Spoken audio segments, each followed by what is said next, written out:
Right, we are live, ladies and gentlemen. Welcome in to this live stream. We are here for Pakistan versus New Zealand, the final session of day one. I think I walked in the door about, I'd say, 2 minutes ago. We're here now ready for another test match. Currently, Pakistan sitting 224 for 4. They've had a very good start after losing an extremely early wicket. Currently, Ish Sodhi about to bowl another over here, and it looks like already the pitch is definitely a spinner's surface. Although Sodhi has gone for 31 runs off only his 6 overs. We have got there. He's here, says Grant. I am indeed. And must have got on the piss with his mates. Not quite. We did actually get slightly waylaid. You might see it in a vlog in the future of us pretty much doing what we were doing. You'll get to see it very soon. I will quickly adjust the camera. Did that do anything? Not a lot. So currently, Babar Azam here sitting there 119 runs of 186 deliveries. Sarfaraz here sitting on 43 off 68. So Pakistan, from a shaky start, have been able to fire back well in the last two sessions, build themselves up quite nicely, and now they sit on a decent enough total after their 58. If you're wondering what I'm doing currently, I am taking my shoes off. I just walked in through the door, and I was like, hey, dude, says football fan, welcome in, hope you're doing well. And can someone stop this guy, says Faraz, don't jinx him. He might end up going out soon, and then you will feel like it was your fault. Yeah, he's currently batting very well in these Pakistan conditions. You know what? It's hot enough. We're going to remove the socks as well. Get very casual with it. But currently, I didn't get a chance to change the live stream time that it was going to be going live, mainly because I was actually in a car with a dead phone. Dragged down ball from Sodhi, and we worked away to the leg side for one. Bubba moves up to 120 now. Bubba is just unstoppable, says Saram there. And also, if you stop this guy, he'll eat your chicken, says football fan. And gee whiz there, matey. And you got a good mum, says young boy Pete. She's currently asleep at the moment. And also, we have got there Tojan's dude, says Nazi Williams. And also, we have got there Bubba Get Faraz Moist. Sodhi, 2 balls left. Oh, it's full. Outside of off stump. Run out opportunity for the Kiwis. They don't get it, though, and another single taken by Pakistan. Sarfaraz, getting closer and closer to his half century. Babar Azam getting closer to his 150. You're quickly on the ears of I'm not at work. It's currently Boxing Day, so it's probably understandable if you're not working on the 26th of December, mainly because if you were working, you'd be getting time and a half. We did go to KFC, and then they did have to shut the in-store restaurant, not because of us, but because they were short-staffed on Boxing Day, fun fact. And I was like, wait, is this cricket again? It is. And how was your Xmas? It was all right. We did end up having Christmas just around here. Nice and casual, easy peasy. And I just got home from the gym, says young boy Pete. Does your mum tell you off for that too, young boy Pete? Or are you allowed to go to the gym? And also, we have got the Amish. I was about to call you. It wouldn't have gone through because my phone was dead. So that would have been unfortunate. It's the end of the Ish Sodhi over. End up going for the 3 runs in the end. 227 for 4. Look, the blokes, we whitewashed both squads, says Sebastian. Brutal, but true. England have had very good series recently up against these two sides. Neil Wagner back into the bowling attack, sitting on 0 for 25 runs off a total of 9 overs. So his tactics haven't really worked, unfortunately, on this surface from what I've seen. And KFC, says Nazi Williams. Yeah, it was an interesting trip to KFC. Pretty much we had to go there first because we had George, and George likes KFC, so we thought we'd better do it. Now Wagner looking angry as ever, charging in. Stepping down the wicket, though, Sarfaraz, and that is to take away the LBW chance of Neil Wagner. And update the scoreboard, please. I don't really know. Says picture. We'll go like that. There we go. Just now updating. And also, Kiwis in cricket are called Black Caps. They are indeed. How much of an Aussie match did you cover session 1 only? We did session 1 and session 2. And then a couple of the guys started showing up. Well, Isaac was here for some of session 2. George showed up at the end of session 2, and then from there we went on a trip. A trip to Timaru with the lads, good stuff. See you, Sebastian. And also we have got morning there, Kiwi lads, a rocket big time Hamish, still getting over that Christmas dinner.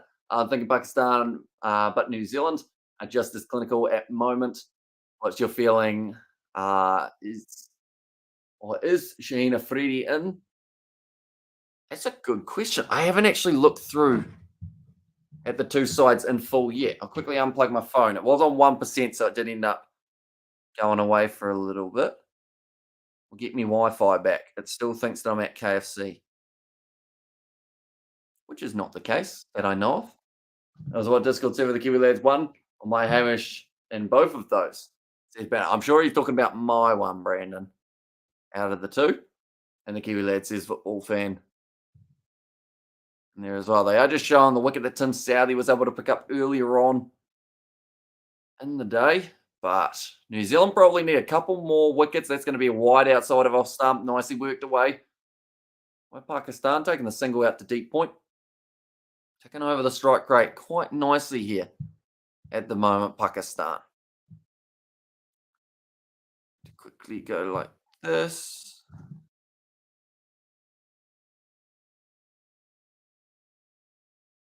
My Wi-Fi is very slow. Recently, that next year World Cup is in India as well as his football fan and moderate, says Brandon. It's going to be outside of off stump. Lundell takes it nicely on about 2 bounces from Wagner's delivery there. Babar Azam, I think he recently, how long ago did Babar Azam become a Gray Nichols man? So no, originally he wasn't, but then he switched over a few years back. Has been Gray Nichols ever since. And sorry, bad English. Says football fan. And Ish Sodhi playing Test cricket. I don't use, or you don't see that every day, but I suppose you need an extra spin option on the subcontinental wicket. So I'm a little bit surprised that they didn't give Bracewell a crack like we thought they possibly would. Like Sodhi in T20 is sometimes erratic enough, whereas you look at him in a test match, feel like it makes it just that little bit more tricky. But we're seeing, oh, sorry, Michael Bracewell is actually in the side. Sorry, my apologies there. Who did I mean instead? I think I was thinking of a different Super Smash player. Yeah, currently Bracewell 2 wickets, Patel 1 wicket, and Southey 1 wicket. So Ishodi has been probably one of the more expensive options out of the group. And then also, I mean, Michael Bracewell, he's gone for 4 runs and over, but he has picked up those 2 wickets, which can be quite handy in there as well. Go Pakistan, says football fan. Sarfaraz sitting on 46 of 74 deliveries. Just up nicely, well played and behind it for Sarfaraz. And quickly, for anyone who is wondering, I'll give you guys the update of what happened for Australia versus South Africa. Of course, we covered 2 of the sessions. While we were in KFC, I actually saw, unfortunately, that South Africa had been bowled out by the Australians. And at that point, Australia were 15 for none. So I'm just going to quickly see how far they got to. That was a half chance for New Zealand off the edge. No one really jumped on it and said, I'll be taking that. So Australia 45 for 1 after their 12 overs. So a relatively decent start. Overall, we have seen Khawaja dismissed, unfortunately. For the Australians, Bracewell, Ages, and Sodhi, there is spin options as well. And then also Wagner and Sally for pace. I miss Trent Bolt. Yeah, he'll certainly be a player that they feel like they could have used throughout this Pakistan tour. Although he's doing pretty well for the Melbourne Stars at the moment, Trent Bolt. Once he gets his line and length right, he seems to go pretty handy. There was also a BBL game on tonight, wasn't there? I feel like I've missed so much cricket just by being away for half a day. So now we're going to look up the BBL and find out what happened in that match. I believe it was Sixers versus the Stars. Yes, it was. And Melbourne Stars actually able to win that game.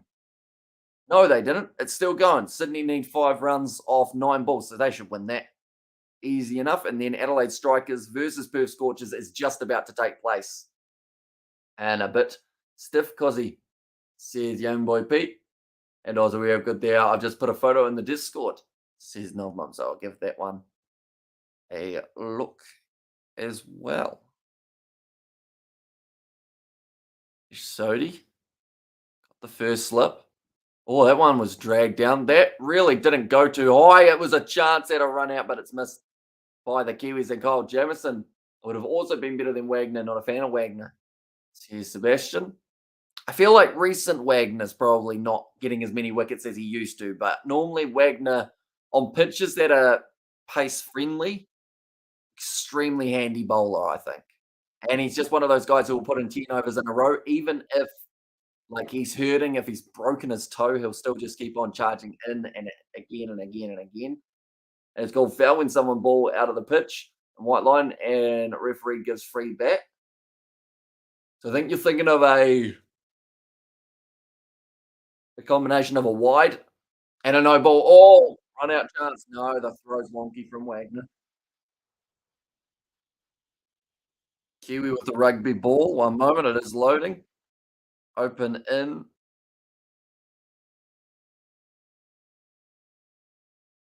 We'll go here. How do I open this, Novmum? It doesn't seem to want to show me the picture. It's just got a little question mark. I'll check it on my PC a little bit later on. I think no ball says football fan. So yeah, I think you're combining no ball and wide into one. Sodi drags it down a little bit. Work to the leg side again. A little bit too short. These are easy runs at the moment for Pakistan. Babar Azam moves up to 121. And yeah, it's called a foul, says Jay. In Australia, we water our wickets, unlike Pakistan, says young boy Pete. So he's looking disappointed here. Just not quite getting it to rip out of the fingers the way that he'd like to.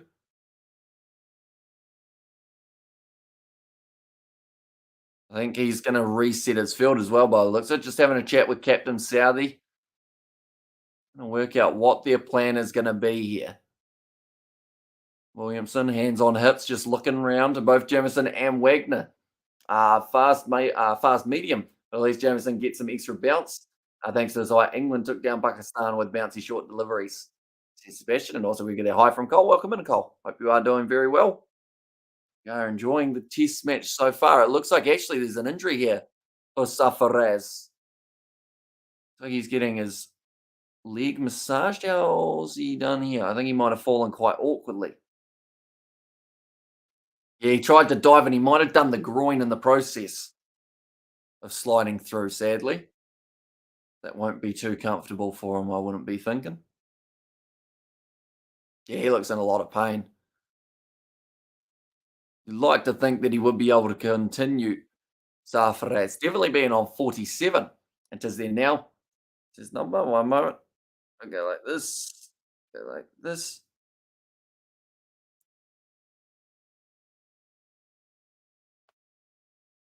Did you get that for Christmas, no, Mum? The little Kiwi with the rugby ball? Maybe? And also thoughts on the game so far? I'll be honest, I have missed a majority of the first and second session. That is due to being out and about, but I did get to see a little bit of the start in New Zealand. They seem to start the innings well, but it was once they let the pressure off that Pakistan really were able to build a solid partnership. And we've seen it here. Sarfaraz and Babar Azam both looking very good. Babar Azam just adjusting his box. It's not quite where he wants it to be. Here from my son. It's on. It's a Kiwi, says Sebastian.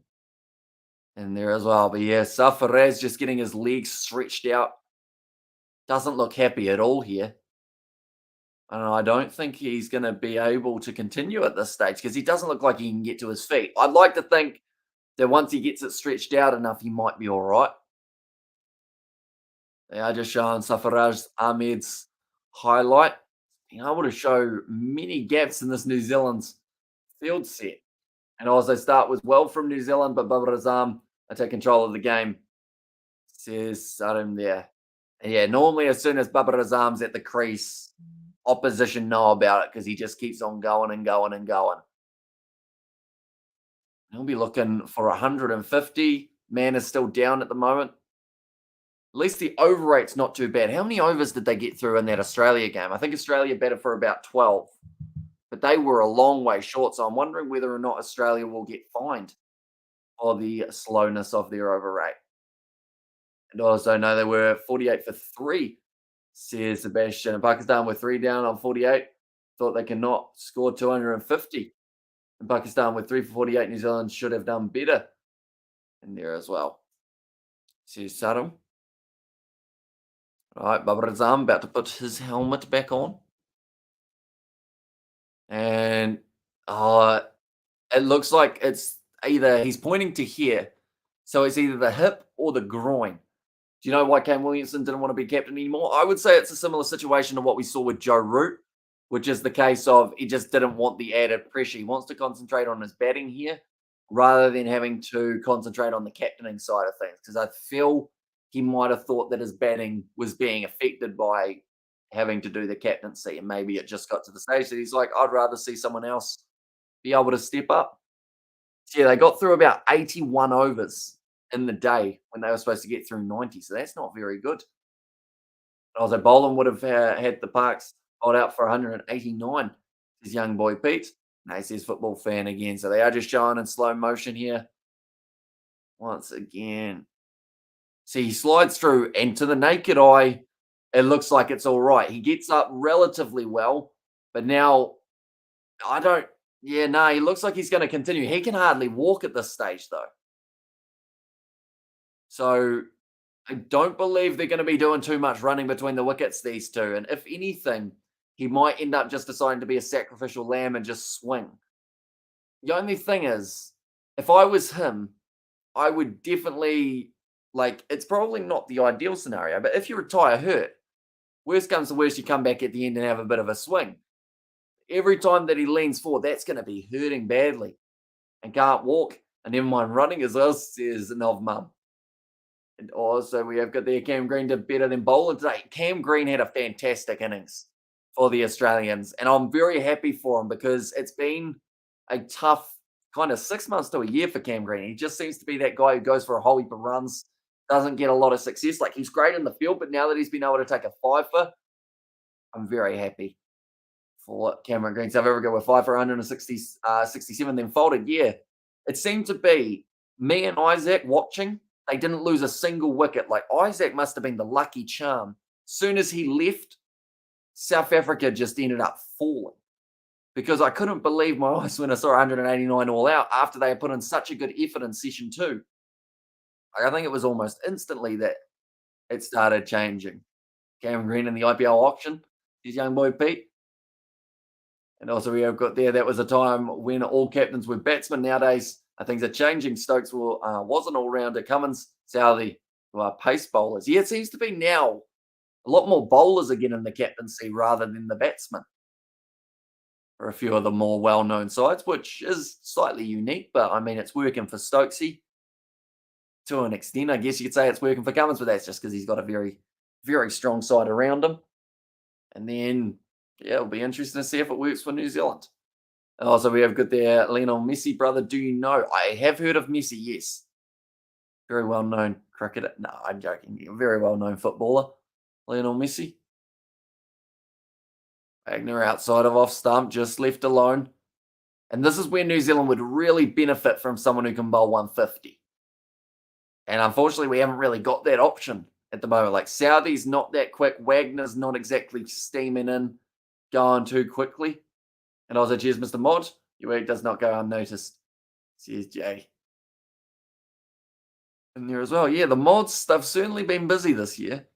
I'm going to make sure that they are on top of everything. My pleasure, Mr. Viewer. Says Sebastian. Nicely played again by Babar Azam. The problem that Wagner has at the moment is if he ends up going too straight, Babar Azam hits it off his pads and hits him to the boundary on the leg side or gets it out for a cheeky 1 or 2.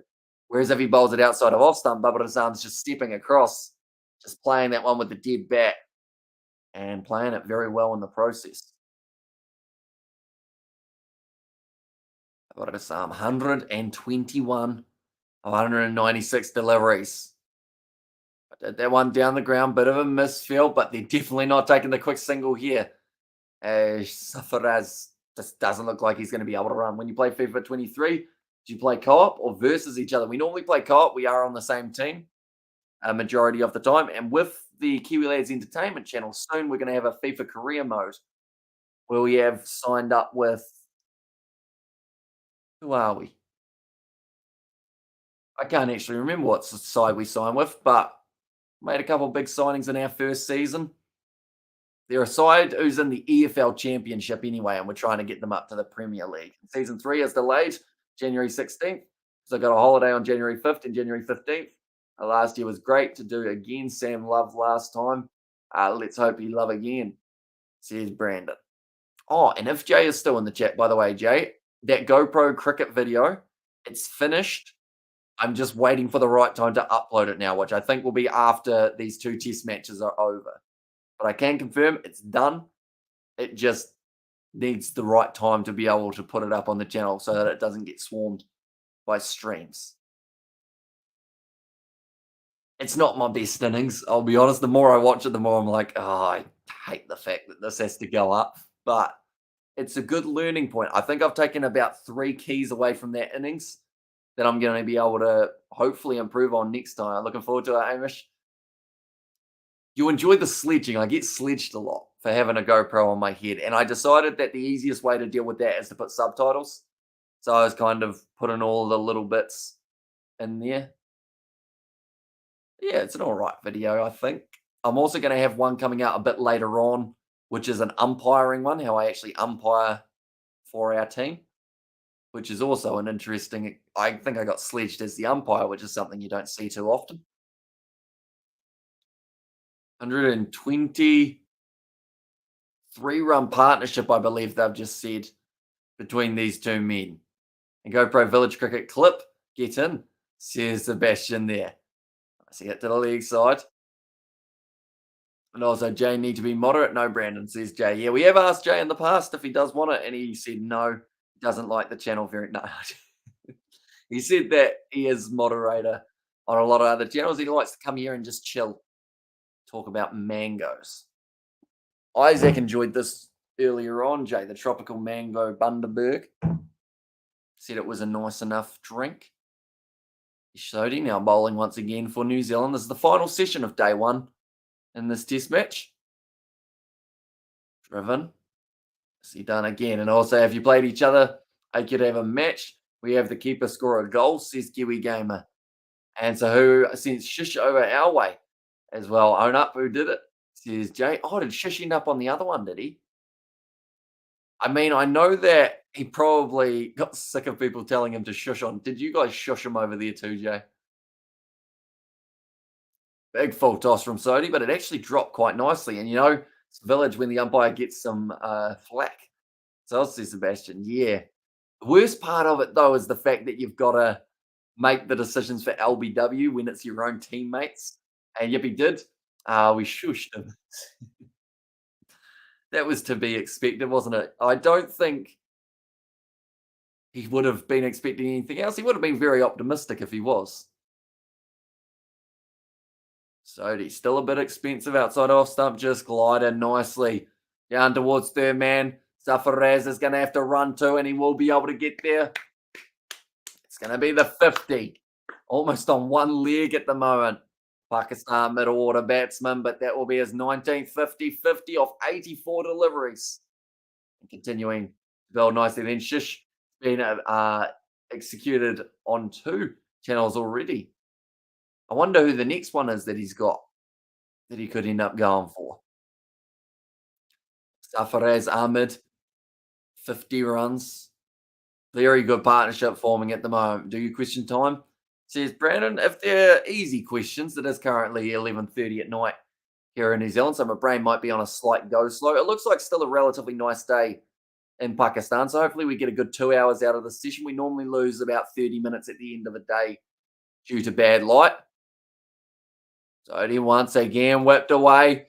That looks like it might end up racing to the boundary. Patel's not going to be able to catch it. And this has become an expensive over of Ishodi currently. A little bit too full. So Faraz, he'll be liking the boundaries because that means he doesn't have to run them as hard. Which is absolutely ideal. But I should mention the plan for tomorrow will be to do the first live stream starting at, well, do they start half an hour early for Australia, South Africa? Or maybe not half an hour, but they'd at least have to start a little bit early, wouldn't they? Says starts at 12:30. Does anyone know if they are starting 15 minutes early?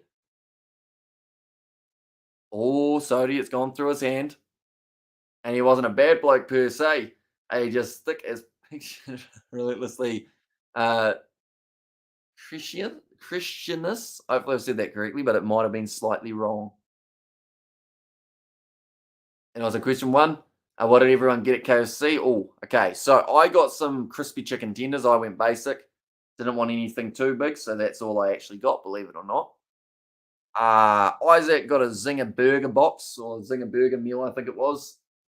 And then they didn't have potato and gravy, so he got to swap it for a chocolate mousse, which was actually quite a bargain. George saw this as an opportunity to do the same thing. Also got himself that extra chocolate mousse, and he got a similar one, the burger meal, and then some chicken thighs. Nice and easy. Gastro. Cheers, Jay. And also, we have got that as another way of saying thick as pictures. Okay. It's a fancy word, that one. I guess I might be close to that because I don't know what it means. Agna outside of off stump once again, drifting across. 122.5. So I don't know if his speed's down or if it's just not quite working. Okay. Saying New Zealand are trying to control the run rate, but it's certainly not working because Ish Sodi at one end currently leaking about 4.5, if not 5 runs and over now, is not quite doing it in terms of slowing it down. Babar Azam currently sitting on 122 of 199 deliveries.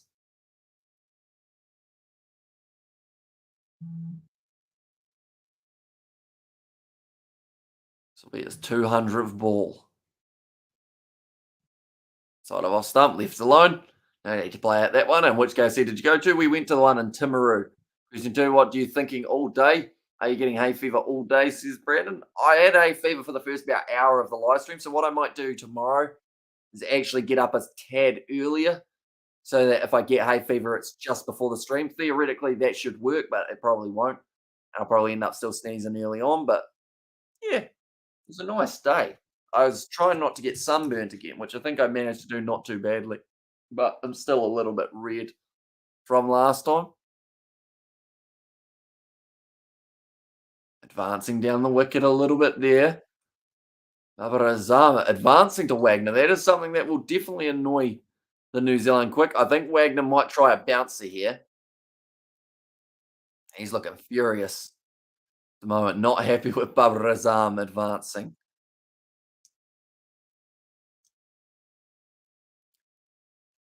He's received that one.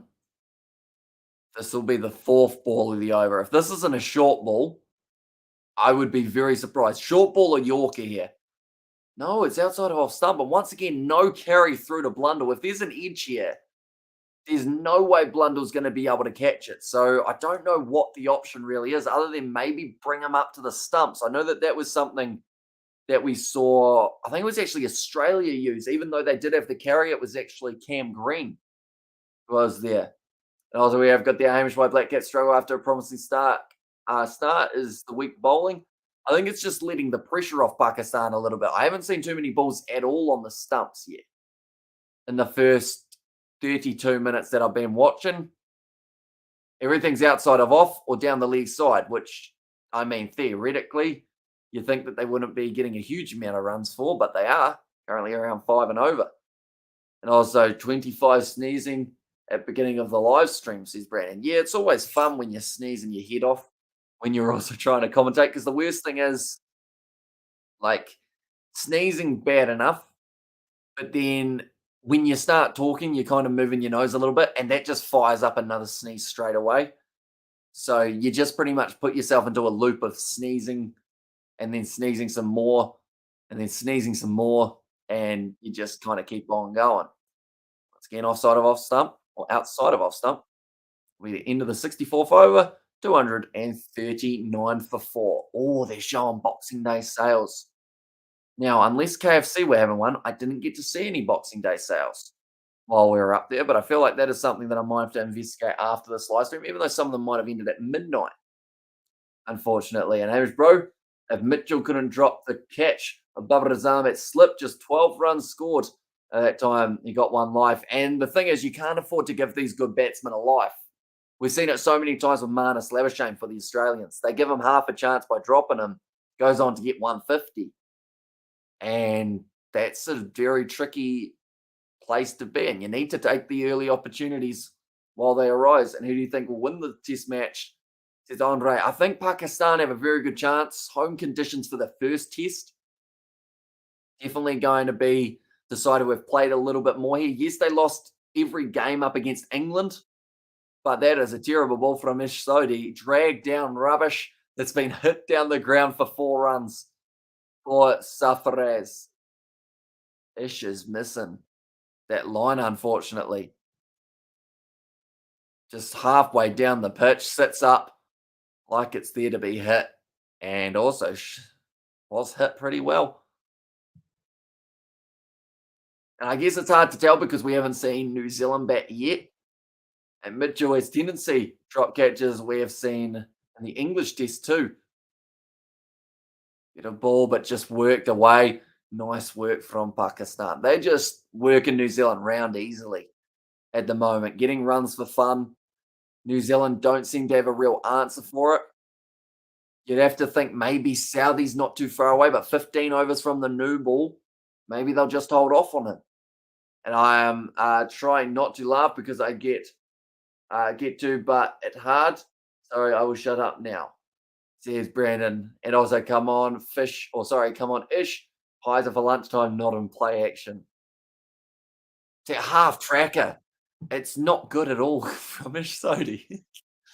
It's actually what he bowls in T20, which sometimes he gets away with, but test match cricket, definitely not in Pakistan. That's the worst place to be bowling half trackers because the ball just sits up like it's a gift. 145 ticking over quite nicely here for Pakistan currently. And does your FIFA have hyper motion?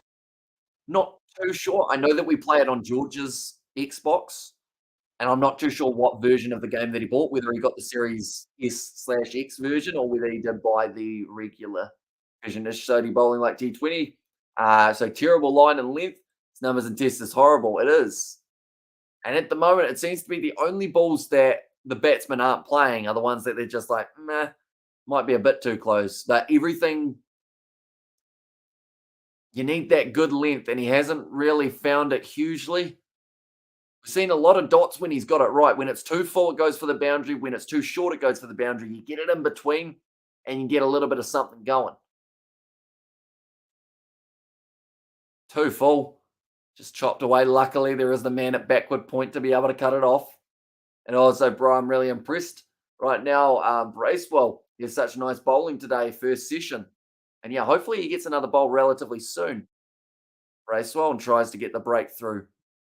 I think the big wicket's definitely Babar Azam, but Sarfaraz starting to speed up a little bit. Might end up overtaking Babar if he's not careful. Also, we have good there. When do you think the Black Cats break through? Either the Michael Bracewell spell, if he gets it before the new ball, or I think the new ball might be when they manage to get one with Ajaz Patel. And Ashbro, I read that one, and you get away with it in T20. They're just on the edge. You're just on the edge in ODI. It's unacceptable in Test. Yeah, you got to get it. Like, line and length is the first thing you're taught as a junior bowler. And Ish, I think he missed that lesson. Because even throughout, like I mentioned, his T20 career, it's one short, one full, one short, one full. At good length. And I guess, to be fair, that good length sometimes can be considered almost as a hit me ball in T20, which is why some people say that T20 is ruining some bowlers when it comes to the way that they, I guess, pitch their ball, because like Ish Sodhi can't hit a good length to save himself. And I think that's because he's used to getting tonked when he does hit it. And do you think the Black Cats will bat today? Nah. I don't think there's enough time unless there's some very quick wickets falling. I believe it's going to be Pakistan closing out the day with a bat in hand.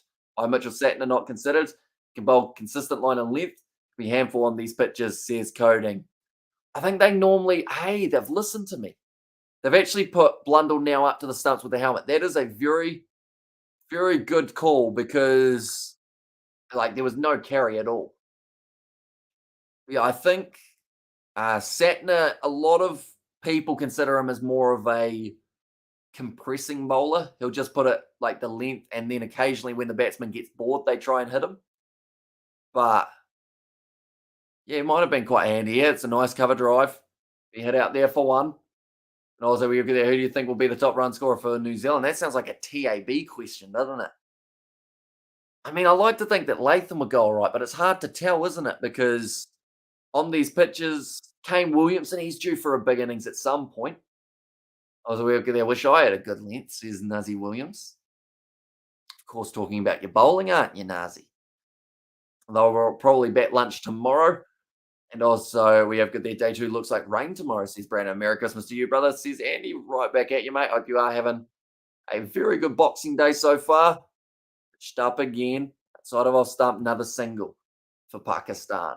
And HQ lads doing the rocking of the cricket again. I hope your Xmas was awesome. I was subscribing for New Year as well. I am give myself a New Year's gift as well, and waiting for Xmas bonus to be sorted. See, there's a Ruth in there as well. And Pakistan can be dangerous. New Zealand will have to be on the top of their game. How's those boundaries? Smashing pumpkins. Imagine that ball. It's the size of a pumpkin, says Ruth. Be dangerous for them, wouldn't it? Be also very heavy for the bowlers. That's going to go outside of our stump. Nicely taken by Blundell. See, it's even struggling to carry to him when he's right behind the stumps, which is why New Zealand, like if they had Harris Ralph, but a New Zealand version, that would be pretty handy. Why New Zealand went there in the subcontinent, you can't bowl in good length. Specifically for Bubba, need to target short ball, says Andy. Yes. But they can't afford to have Ish Sodhi as the short ball bowler, I think is the one thing they've got wrong here. Like Wagner normally bowls short. We've seen none of it from him in this session anyway. And also, Hamish, who was your first subscriber? We've got a few right at the start. First subscriber was probably one of the other Kiwi lads, to be honest. But first couple notable subscribers, probably one that I always remember from right back at the start is Johnny Blaze. Some of you guys would have seen him as Marco Vanapola there. He's been here pretty much since we had about 30 subscribers and has stuck around ever since and still pops in regularly. Oh, nice ball from Wagner, the short one there. Roby Sevens in Hamilton, I think 22nd and 26th of January. Yep, it's just around the corner. And Johnny was among the first 100. He certainly was, Johnny Blaze. And it is looking like a road pitch again. Demerit points is looming, says Cody. It's a shame, really, isn't it? Because a lot of people just want to see the pitches do a little bit in Pakistan, but it doesn't seem like it's doing that just yet. That I think that smacked him in the helmet. He was trying to evade it though, so he will end up getting the runs.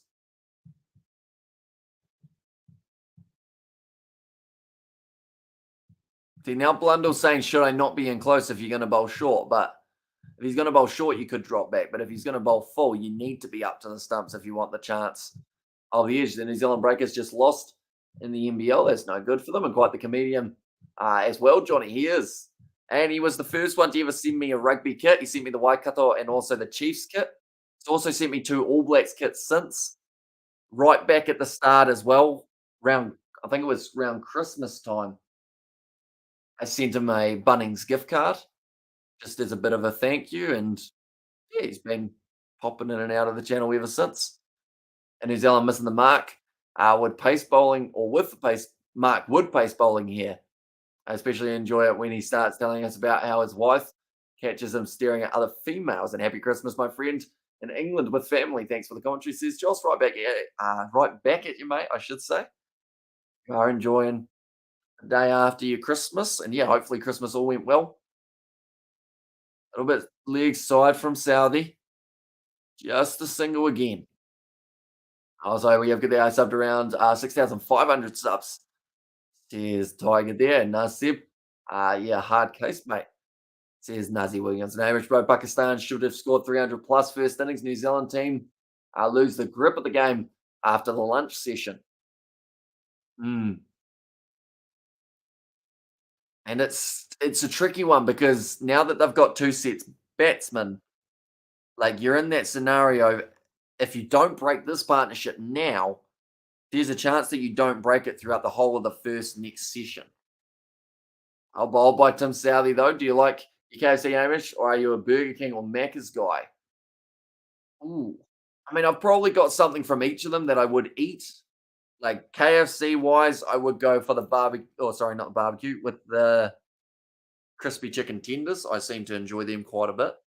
If I had to pick a Burger King thing, it would be a barbecue bacon double cheeseburger. And then from Macca's, I enjoy their slushies. The mango and pineapple slushy. One recently that's taken my liking. Well, bowled by Southey again. Seems to be a good option here for New Zealand. Also, we have got the Irish sub you around 5,800. Is Brandon there? Sarfaraz, 61 off 93. Slowly working his way towards the century. He's actually kind of catching up with Babar Azam at the moment, the way he's been going. Having the bat hard here. I see done. That's going to be no run taken. Astro should have came Williamson bowling few overs for a change. His lucky golden arm should work. Yeah, either that or get Bracewell out there for a little bit just to throw something different at them because currently it's been repetition. Like I think Southey's a decent choice. Maybe that might help them a little bit. He has had a pretty decent over so far. Wasn't Brandon around before me? Seem to remember him around the time I discovered the channel. Says Sebastian. It is hard to tell exactly when everyone showed up, isn't it? I wish that it had it as an option saying how many or what number subscriber people were because it can tell me how many days ago they subscribed, but it doesn't actually tell me what number subscriber they were. I think that's if it's 5. No, if it's public, their YouTube subscriptions, I think, is the only ones that you can see. A little bit of an off cutter from Southey. Close out his over. That will be 67 overs down now. Here between 2K and 2.5K when I showed up, I'm pretty sure. Says Sebastian. And Corden had crab yesterday, says Heath. Nice one. Never tried crab for myself. And give Daryl Mitchell, Kane Williamson, or bring Glenn Phillips on. Give him some. See, Daryl Mitchell might be a decent option because the thing is, part-time bowlers normally end up getting smacked around a little bit, but that could work in New Zealand's favour. They may go after the wrong ball from Daryl Mitchell, and that might be just what they need. Apparently, they are getting through the overs relatively quickly. And this game's being played in Karachi, I believe. What time will Karachi have their sunset?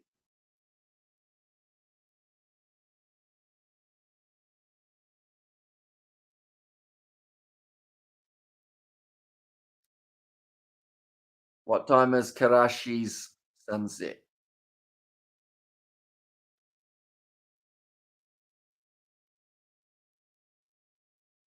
5:50 p.m. Is that the correct? That would be the correct one, wouldn't it? So what time is it? What time is it in Pakistan?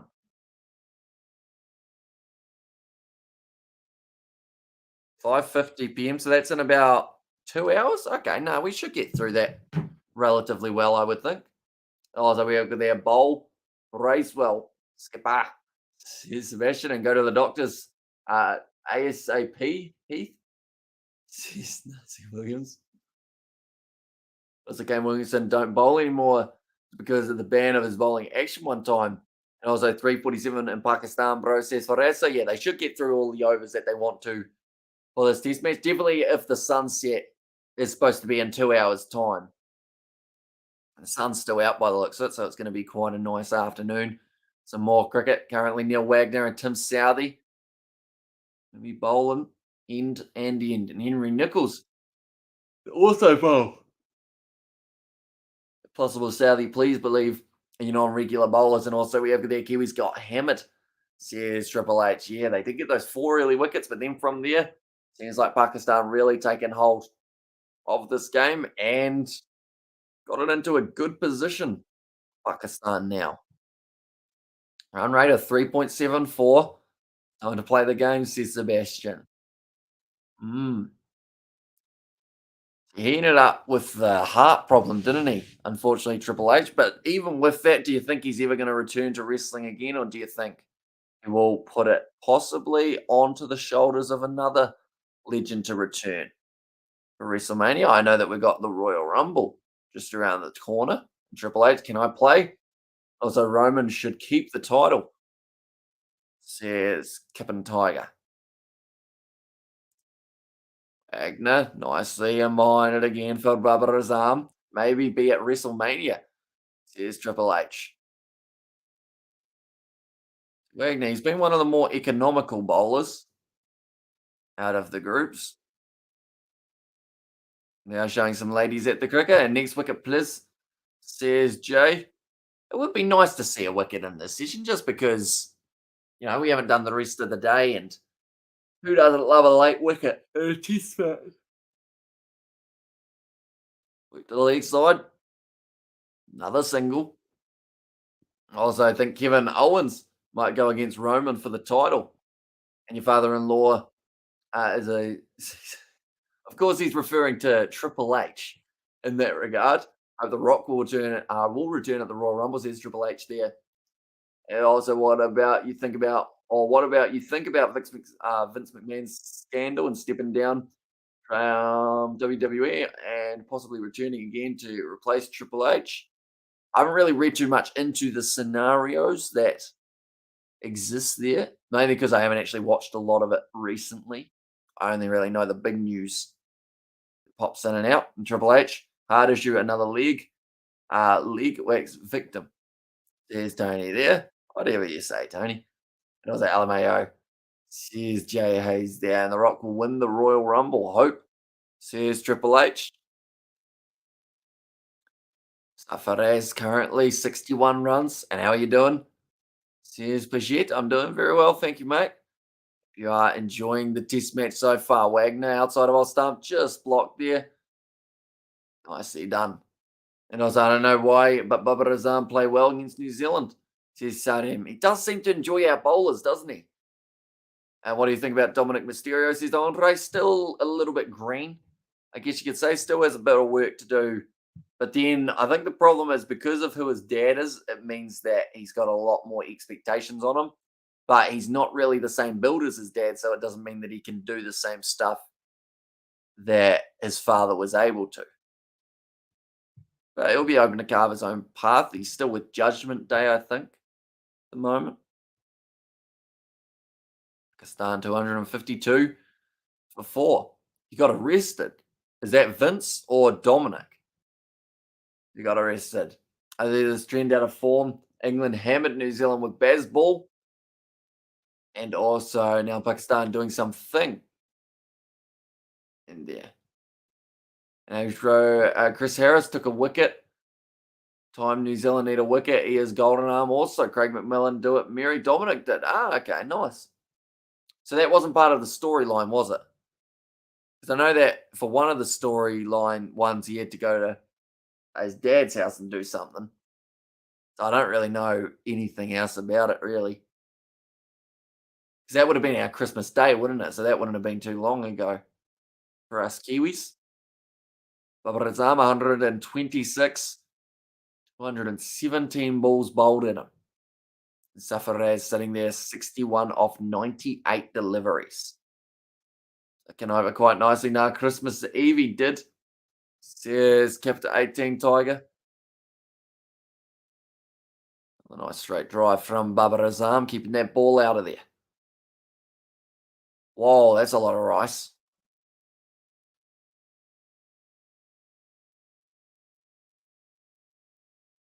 Oh, okay. So you can actually get food made for you at the ground.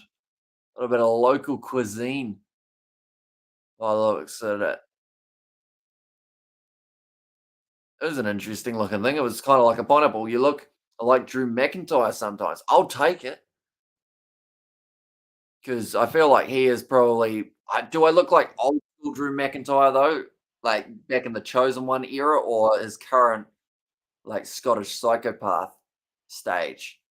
And can you call me CP, please? I can do. I was never sure what you wanted me to call you, so I just kind of tried to say all of it in one go. But yeah, I can call you CP, no worries. And he went to a family house and brought Rhea with him, said Andre. CP. An old era McIntyre. Damn, the new era is so much cooler, isn't he? What about the three-man band stage? I feel like if I look like him there, I'm in a bit of trouble. Although I guess the difference is McIntyre normally has his hair down, whereas my hair is normally up. Maybe if I had it down, I'd look a bit more like him. Plus, if I actually went to the gym a bit more. And the dish is called akal koli baturi, popular in India and Pakistan. Hopefully, I pronounced that correctly. Is that the one with the pineapple looking thing with the smiley face on it? Or was it another one that you were looking at coding? Sally, four balls bowled, little bit of in swing there. And where's Mum's at? Mum's at is asleep at the moment. So it's currently midnight here in New Zealand. So she would have gone to bed probably at about 10 p.m., somewhere around there. Dad went to bed when I got home, which was around 11. And then, yeah, I think my sister would have gone to bed a lot earlier, probably like 9:30 or 10, somewhere around the same time as my mum. Got his arm sitting on 126, 221. Nice ball from Sally again. He looks like right on the verge of getting a wicket. It just hasn't been able to get through them. I believe that's almost going to be the drinks break. Sitting 55 minutes through. They can use an extra 30 minutes if needed, but I don't think they'll end up needing it. Did your parents get pissed at Xmas? Not hugely. Mainly because I think since it was at our house, we were kind of doing a bit more of the catering side of things, such as cooking the turkey and getting everything like that organized. But they probably have more alcohol today after like my mum and dad both got home because my dad was out on the farm. Mum was hanging out with the cousins or her twin brother's partner and a couple of the cousins. So by the time they got home, maybe they had a few. I'm not sure. I wasn't actually here when it happened. Well, Isaac and George join. Will they come tomorrow? So Isaac, I believe we're going to be hanging out at some stage tomorrow. And then George, it's actually going to be his first day back at work after Christmas. We're still trying to work out a little bit of something in terms of New Year's Eve / New Year's Day because he's going to be going to Wanaka. I've had the invite, but I'm not too sure how I would get to Wanaka on either of those days. Plus, we've got a few other things on around that same time. But hopefully, I'll be able to head to Wanaka on like the 1st of January. Maybe do some streaming while I'm there. That would be quite cool. Wagner outside of our stump once again. Hit to deep cover for one. He missed a good day one session. Or good day one session Australia versus Sri Lanka. Says Robert. He missed a good day one session Australia versus Sri Lanka. Or is it Australia South Africa today? Robert, which session are we talking? I assume the third one. No, Christmas feast was good. So much dishes to wash as well, says Nate. Yeah, I went pretty stock standard with my Christmas arrangement, I guess, of food that I had. Just pretty much had some meat and then had some chocolate afterwards, and that was about me. That was pretty much all I had for the day. A couple drinks throughout the day as well. Yeah, nothing too serious. Hopefully you didn't have to work today, Nathan. Now that I think about it, it's Boxing Day. So how are you going? Have you been working any of these days? And have you been getting time and a half? Hopefully you have been. Saudi currently still got a smile on his face. It's starting to get harder to smile, I think, though, with the conditions. Now, it's I don't know, I live in Tynwald, says CP. And why Wagner not bowling? Short balls are similar to how he did up against Australia. It's hard to say because the short ball seemed to be the one that was possibly the most threatening. The only problem is for the short ball, they need Blundell back a bit further, whereas he has been up for the pitched up deliveries. And also the wicket too slow. Says Tony in South Africa bowled out for 189. Green took 5 wickets. He certainly did. We did cover the first 2 sessions of that test match and then popped away for the third. And we were actually, Isaac was the lucky charm for South Africa. And as soon as he came off the live stream, they started falling downhill. He will not be probably at, I don't know whether or not he'll want to come back, try and help South Africa towards a win. Pretty sure it is not that far from you, says CP. No, you're probably not a mile away. South Africa lose 5 wickets for 10 runs. Yeah, see, that was the rough part. That was actually after Isaac had left. I was coding the wickets too slow. Says Robert. Once again, outside of off stump, nicely fielded at short cover by Michael Bracewell. That will be another over down. That is 70 overs now bowled. That's 255 for 4. Going to have a quick look and see if my uncle is watching the cricket.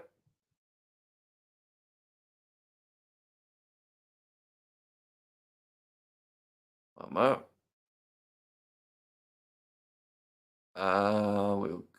My phone just died.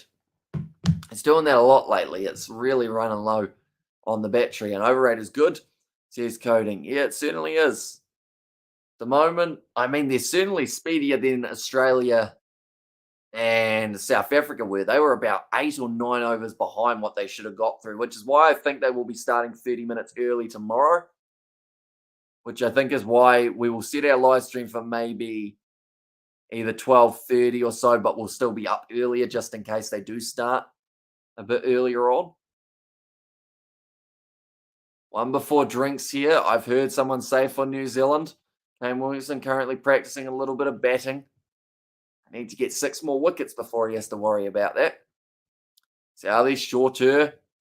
Be out to the man at backward point, Ajaz Patel. And how would you know if he's watching cricket, says Robert. Well, I was going to send him a message saying, are you watching the cricket? And then when he replied saying yes or no, I would have known. Easy enough way of doing it. Michael Bracewell falling over for a second there. Got the CCC cap. The wide brim hat. Now Sarfaraz. Yeah, and also we have got there make a debut for New Zealand in the commentary. Says Cody. Also, did you see Richie Mo'unga is going to Japan in 2024? I did lock it in with a 3-year contract. The chance of him being back in the All Blacks might be relatively slim. Might have a bit of a gap at fly half, which is where either a Peter Feta, maybe Ruben Love, youngster, might make his way through. And Wagner just bowling stock balls, good length on 4th stump, not threatening but containing, says Tony there. And it seems to be the tactic that New Zealand have now decided to go with. Try and contain until the new ball. Southey and Wagner both going, and then they might go to Bracewell and Patel once they do get that new ball in hand. Bowled again by Southey. Pitched up at 9:15 Melbourne time. Started Melbourne time. It got confirmed on the BBL 9:15 Melbourne time. So what time is that compared to New Zealand time? I can't check on my phone. Is that they're 3 hours behind us here coding, which I assume would be 12:15 New Zealand time. Is Bodie retiring after the World Cup? I don't know. I think he's probably going to go to France or Japan, get some more money before retiring. One moment.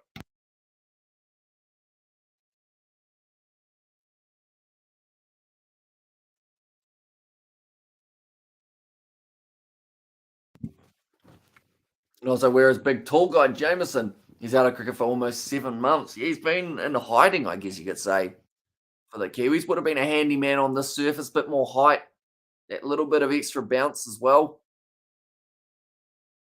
And also, they're true. Meat and chocolate for me too. How much foods I decided to go on a diet. As I says, nay. I guess it's strategic in a way because a lot of people for the new year, they then decide.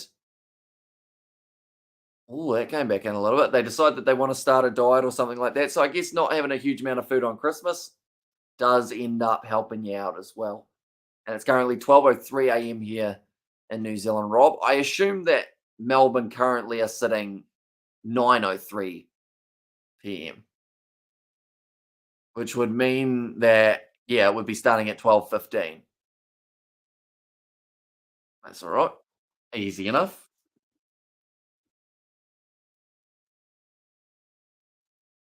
Sarfaraz now. Well, that one was straighter from Southey. Not really anything threatening though. It's just getting behind it and it's working well for Pakistan. 19 overs left theoretically in the day. They do continue going at a decent over rate.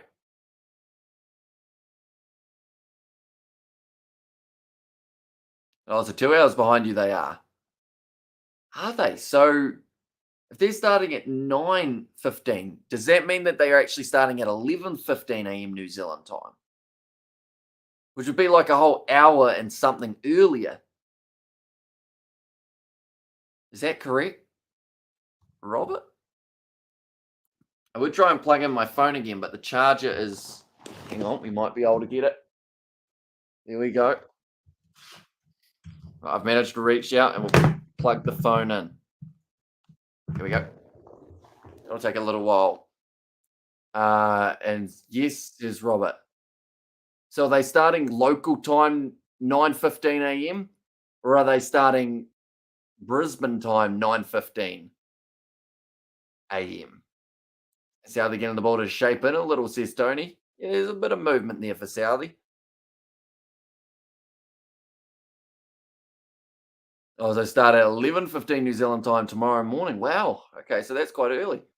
And I work for 2 weeks. Hopefully, it's safe to fly overseas on Thursday. Few flights are delays at the moment. Says Nate. Yeah, I've been seeing a few flights getting moved around due to short ball from Wagner. Yeah, due to just conditions and whatnot getting changed.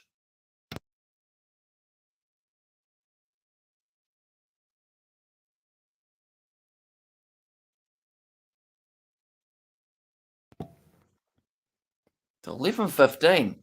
It starts at 9:15 Melbourne time to be so like CP just said. Okay, so yeah, the fact that they have to start an hour and 15 minutes early tells you how slow that over rate was, and it's going to be a very hot day as well. So I would say that that will probably slow down the overs. It's going to be a tough day in the field for whoever's bowling, and at the moment it looks like it's going to be South Africa for a majority of that day. It's not going to be fun. Yeah, I have to make sure that I schedule that live stream for about 11:15.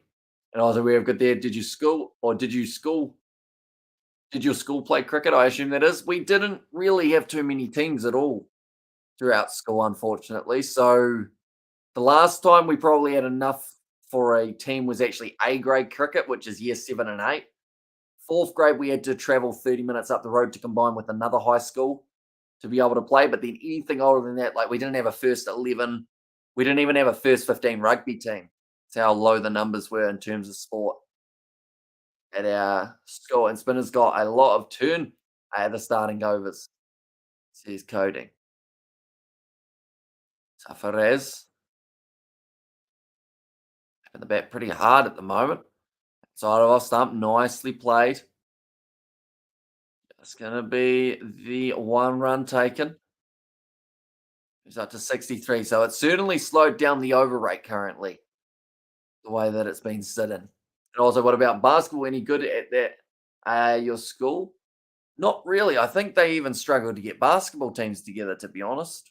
From year 9 upwards, I don't think they really had too many teams. Like, that's why anytime there were exchanges, normally our school would get like, or would lose most things because we just didn't have teams. Like, first 11 for soccer as well. Nope, no team. It was just pretty much a makeshift of you had half the players who kind of knew how to do the sport, and then the other half were just people making up the numbers.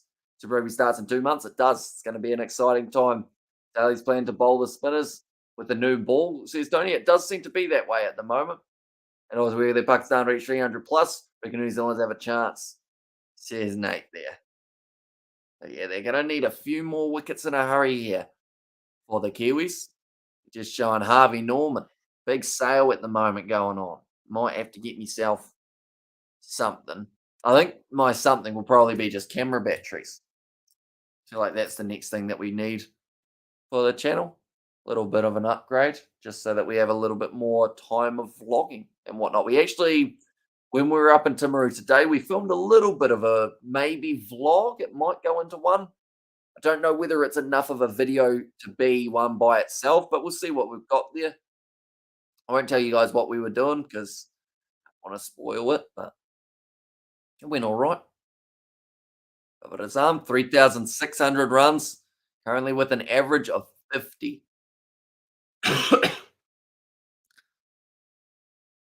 Now I'm choking. Oh, that's not good. My voice is gone. No, it's not. It's coming back slightly.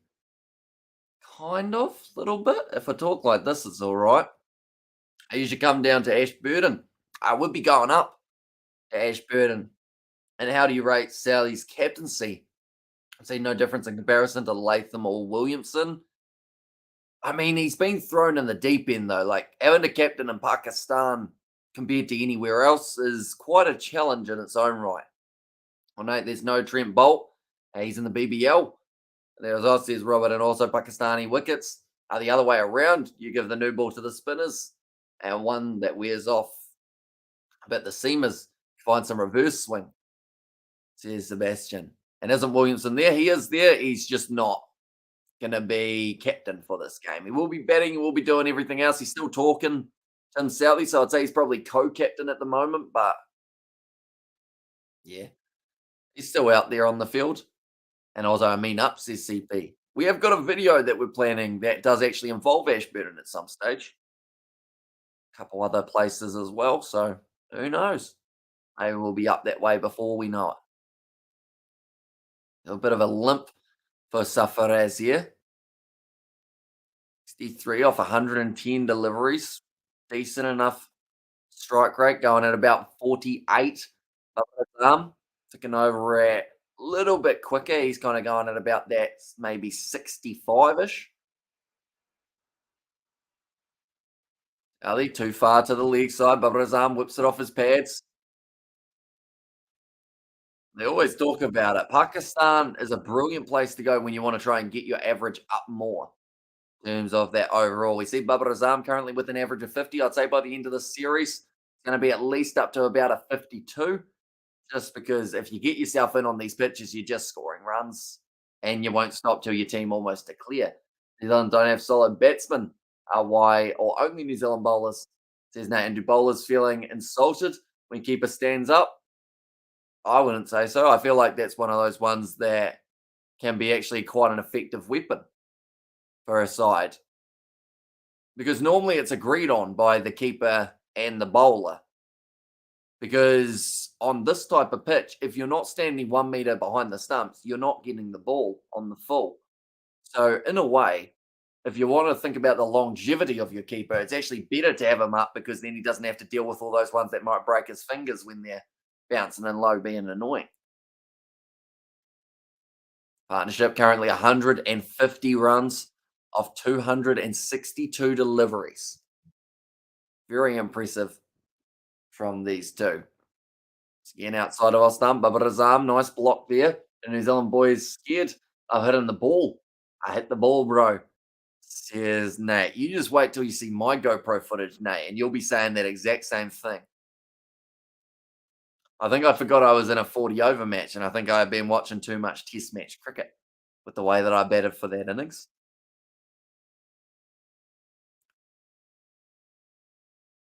So the 15 overs he's bowled. He's gone for about 3 per over. It's been pretty economical. In fact, the pace bowlers, to an extent, have been the more economical, but it's just more of the spinners have actually been the wicket takers. And ball dies on you as keeper could well stand just behind the stumps.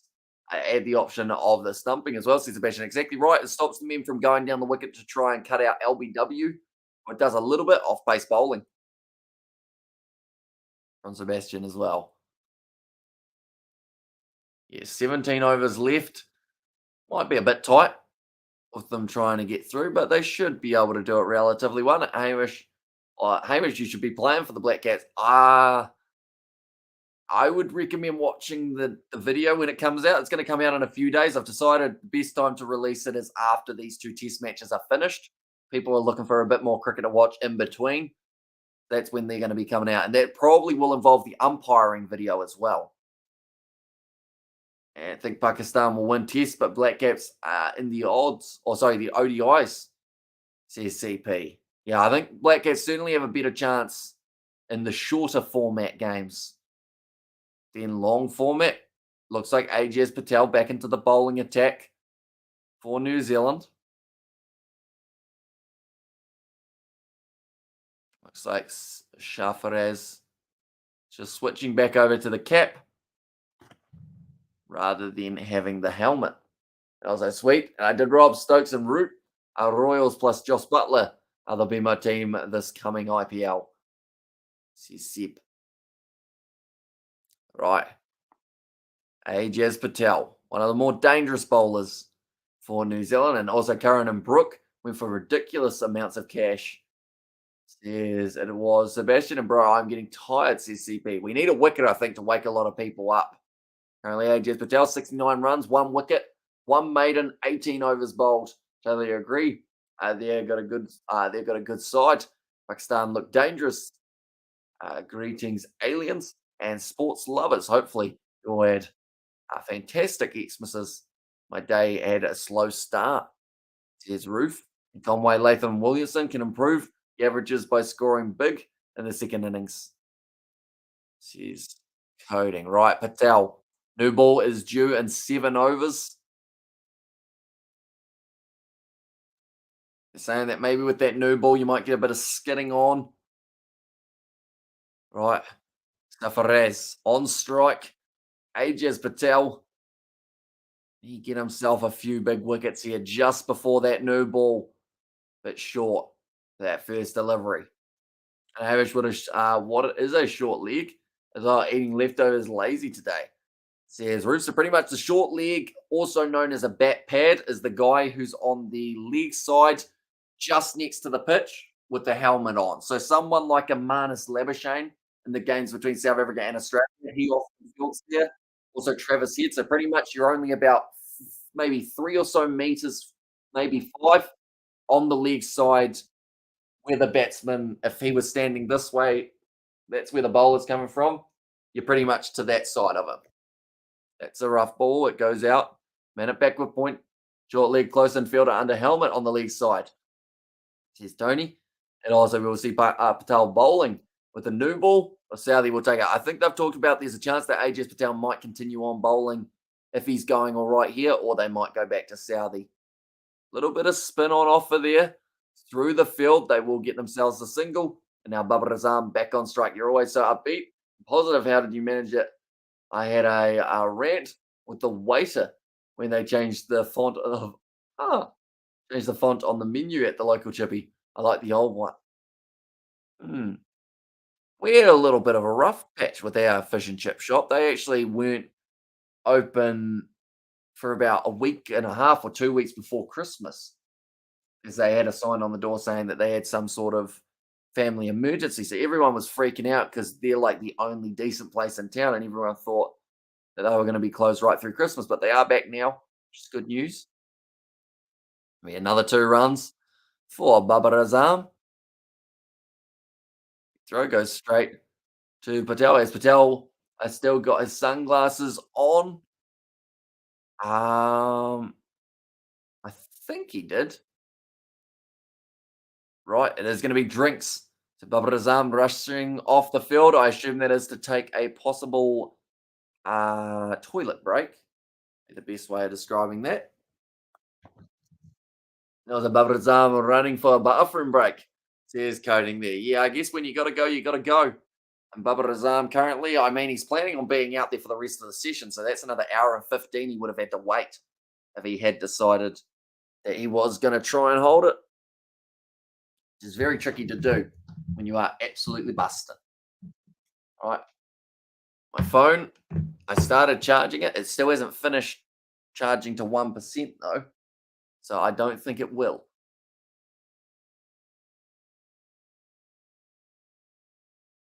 New Zealand. The final hour and 15. Anything less than, I would say anything less than 2 wickets here, they're in a lot of trouble. But if they can pick up a wicket soon and then get themselves another one relatively straight after, that will be probably their best bet. Who is the most famous wicketkeeper for New Zealand? Thanks, short leg. Get some nasty, fast quick balls. Have to have reflexes there. And also made my own grill with meat, garlic, bread. So Aussie's roof, that sounds pretty all right. But yeah, pretty much guy in close can sometimes get smacked with the ball pretty hard, but other times it actually bounces off him up to someone else. David Warner, did I remember on Cummins, and Cummins rushed him. Says, Robert, can you recall any situation when you were most rushed to go to the toilet? Yeah, probably. I mean, there's always that one when you're just about to go out to bat that all of a sudden you feel like you need to have a nervous one. And some people will know that feeling. Some people probably don't get that nervous. But yeah, when you're just before the inning starts and you're like, oh, I probably should go just because I'm trying to bat long. So you decide to go and then you hear the how's that, and then it luckily isn't a wicket. So then you get to finish your piddle in peace and then you're straight out there relatively close after. Brendan McCullum says, Robert. And there, and against Smith is another option for New Zealand's keepers. Oh, so he's an Australian, Tony. Oh, Ian Smith. Oh, no, sorry, he's in Australia. I thought you said he's an Australian, but no, he's in Australia. Yeah, he is apparently on the commentary for New Zealand, or sorry, for Australia versus South Africa series. Right, I would think that Bracewell's probably the next bowler to return for the New Zealanders. Am I correct? It's not going to be Ajaz Patel. They are just showing that first stumping. Shafiq was the man who was dismissed. It was a great start for New Zealand. Then we saw the stumping there. It was actually Michael Bracewell who got him advancing. It was hit up in the air from Imam Al Haq. Saudi was able to take it. Right, so that was 3 of the wickets, and then the 4th one was Saudi. Was just chasing it a little bit there for Shakil. So the thing is, of those 4 wickets, I have seen 2 big mistakes from Pakistan when it comes to their footwork for the stumpings. At the end of the day, if they stayed back in their crease, maybe wouldn't have had to deal with that. And then the other thing that I've seen there was actually to do with the fact that the other shots were actually Pakistan going at the ball too hard, which makes me think that these two are not doing a lot of that. I mean, we saw Babar Azam straight into the hands of Daryl Mitchell. It was Babar Azam. He was dropped on 12, and Pakistan looked so aggressive in the batting today, says Coding. And also, you're super cool, eh, man? The way I wake up every day, I look for something good and positive, although sometimes I would love to throw them with rotten tomatoes. And also, we there. Thanks, Robert. Who was that Simon dude? Simon Daw, is that who you're thinking of, Ruth?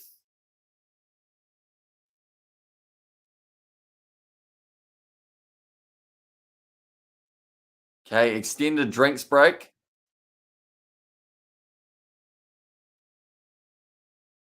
Okay, Babar Azam back out on the field now.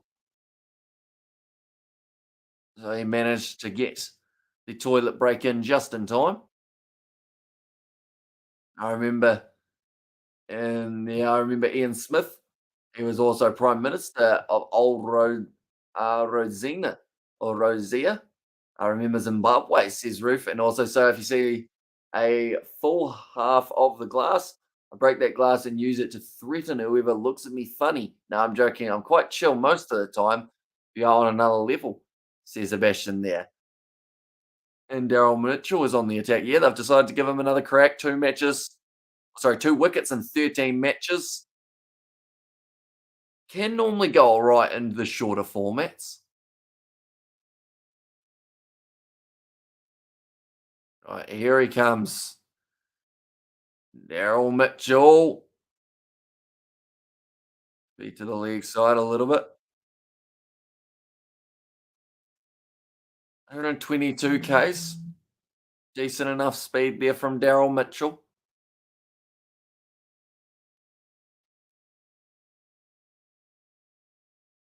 He's shining that ball and Danny Morrison. There's a show. It's Simon Doldroof. And also, yeah, Simon with a D. He's a roof. 133 for Babar Azam. He's been only, I believe he was in a, oh, that's close. That's close.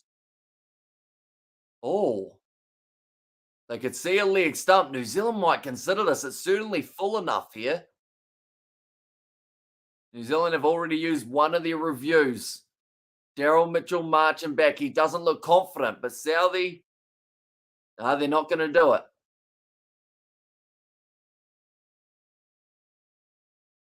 Nah, missing leg side. Mitchell was relatively keen for a start. Danny Morrison, and Danny Morrison's such, or sounds overly Kiwi. Yeah, a bit of shape there. I'll feel it. They will get the single in the end. A little bit of a fumble from New Zealand in the field. Neil Wagner, right, Babar Azam back on strike now, 133, like I mentioned, and then Sarfaraz sitting on 67. So between these two, they've actually got 200 runs. Although I love Danny Morrison commentary, why he no longer do it in the tests. Not too sure. I know some of them, like either they just decide to give it up, or just something else has happened that they've decided, nah, I'm good. Guess that's all. How many reviews they get? They get 3 with the local umpires. Yeah, nice shape there. And a nice position for Lathan to be right next to the field. Or right next to the pitch, I should say. Give him the chance. And thanks, Sebastian. Yeah, I'm very happy and easy going. But if you step on my toes too many times, I have the reflexes of a black mamba. You won't see me coming. So he's doing the CPL nowadays, along with the greats of the Caribbean. Here's Seb. Charging in now. Daryl Mitchell. Yeah, that's a pretty good first 5 balls. Sounds like romance on the horizon, says Jay. And also, Dull, how do you pronounce that? Dull? No, so Simon Dull. So I guess if you were thinking of a duel with like swords and whatnot, a duel minus the duel minus the duel minus, yeah, duel. How would just describe dull? Maybe if you added an E onto the end of your DULL, it might be closer, like a duel, like a tool, but with a DOOL, duel. I don't think I've ever said Simon Dull's last name that many times in a row. And best to have that English guy where he's fun, makes everyone feel welcomed. I may also assist you, you're in a situation, says Nate. And also we have got the duel and duel. Cheers. Robert there, but that will be the end of the Mitchell over. Only went for the 2 runs. Pretty tight from his bowling. And add what to the end of your D? Yeah. The wording might have been a bit off throughout a majority of that. Just a little bit. I've just realised if New Zealand, or sorry, not New Zealand, Australia, South Africa starts a little bit early tomorrow, I will have to be up a little bit earlier than normal. And I was already going to be slightly earlier awake anyway. So I might be up when the sun's no, not quite when the sun's coming up. When the sun's at least out, I will be up. Which is nice. That's going to be well bowled by Ajaz Patel. Good area there. And also some V, says Jay. And Wicket boys, don't save it for second day. Jewel, got it. Is it French? I don't think so. Oh, where'd it come from? Oh, New Zealand trying to get the stumps. Didn't quite manage it in the end. Did my phone just die again? It just ended up loading. And now it's ended up dying again. That's not ideal. And I'll think of Dual Hamish and add the O after the D. Yeah, so I know how to spell it. It's just more how do you pronounce it for someone who doesn't know how to pronounce it. Oh, that's a good area. Once again, he's found a good spot there. And how much sleep you will get before you again start for Australia versus South Africa test? I'd say I'll get to bed by like 3 a.m. Somewhere around there. Because this one will finish at about 1:30 New Zealand time, I believe. So somewhere around there. Then I'll have some food. Then I'll probably get everything ready for tomorrow's live stream. And then after that, head to bed after maybe a little bit of editing that I got to get done. And then, yeah, about 3 a.m., wake up at about 10:30, go from there. So 7.5 hours sleep. That's not terrible. We have had a lot worse. Bro, your local language commentary in your TV or radio station. So I have got Sky Sport 1 on. So it has got the commentators that are actually at the ground doing it. And Mitchell, come on, wicket time. Give him a bouncer. Roof and wouldn't want to disturb him, nor do I want to wake him. And also, best of leaving the vampires sleep peacefully. Cheers, Nate. That's going to be nicely cut away. Chasing that one hard. Conway didn't quite get to that one. He tried to kick it back into the field of play, which is a weird way of doing it. Jim Conway, he knows that they don't water the pitch, so they're certainly not going to water the outfield. And he wasn't too keen on the grass burn. Yeah, he tried to kick it back inwards. Must be close. Well, that one. Also, sleep is limited and precious, as well, says Sebastian. And also 266 for 4 or out. Which New Zealand needs to take wickets fast to Pakistan, or all Pakistan will get 400 plus, says Yanri now. Yeah, nicely done there.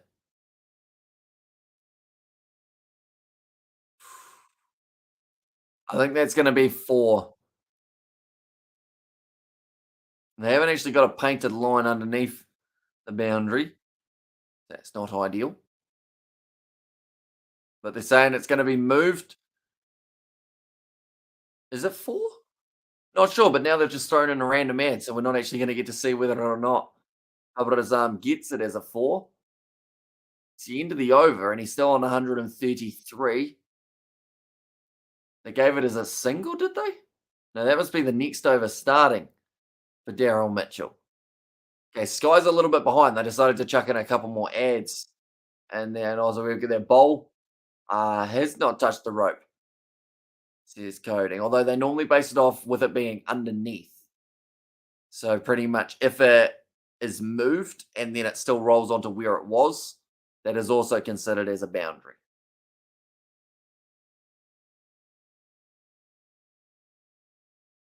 Azam, 17 away from his 150. Sarfaraz sitting 29 away from his century. So he is starting to catch up a little bit more. 3 URC games on Monday. Very weird, says Yanri. Now, that is true. They've actually got the matchups taking place. I believe Leinster play Munster at some stage soon, don't they? Oh, run out chance. Misses again. New Zealand, they've had about 4 that the direct hit would have got the man out. They just haven't been able to quite get that run out.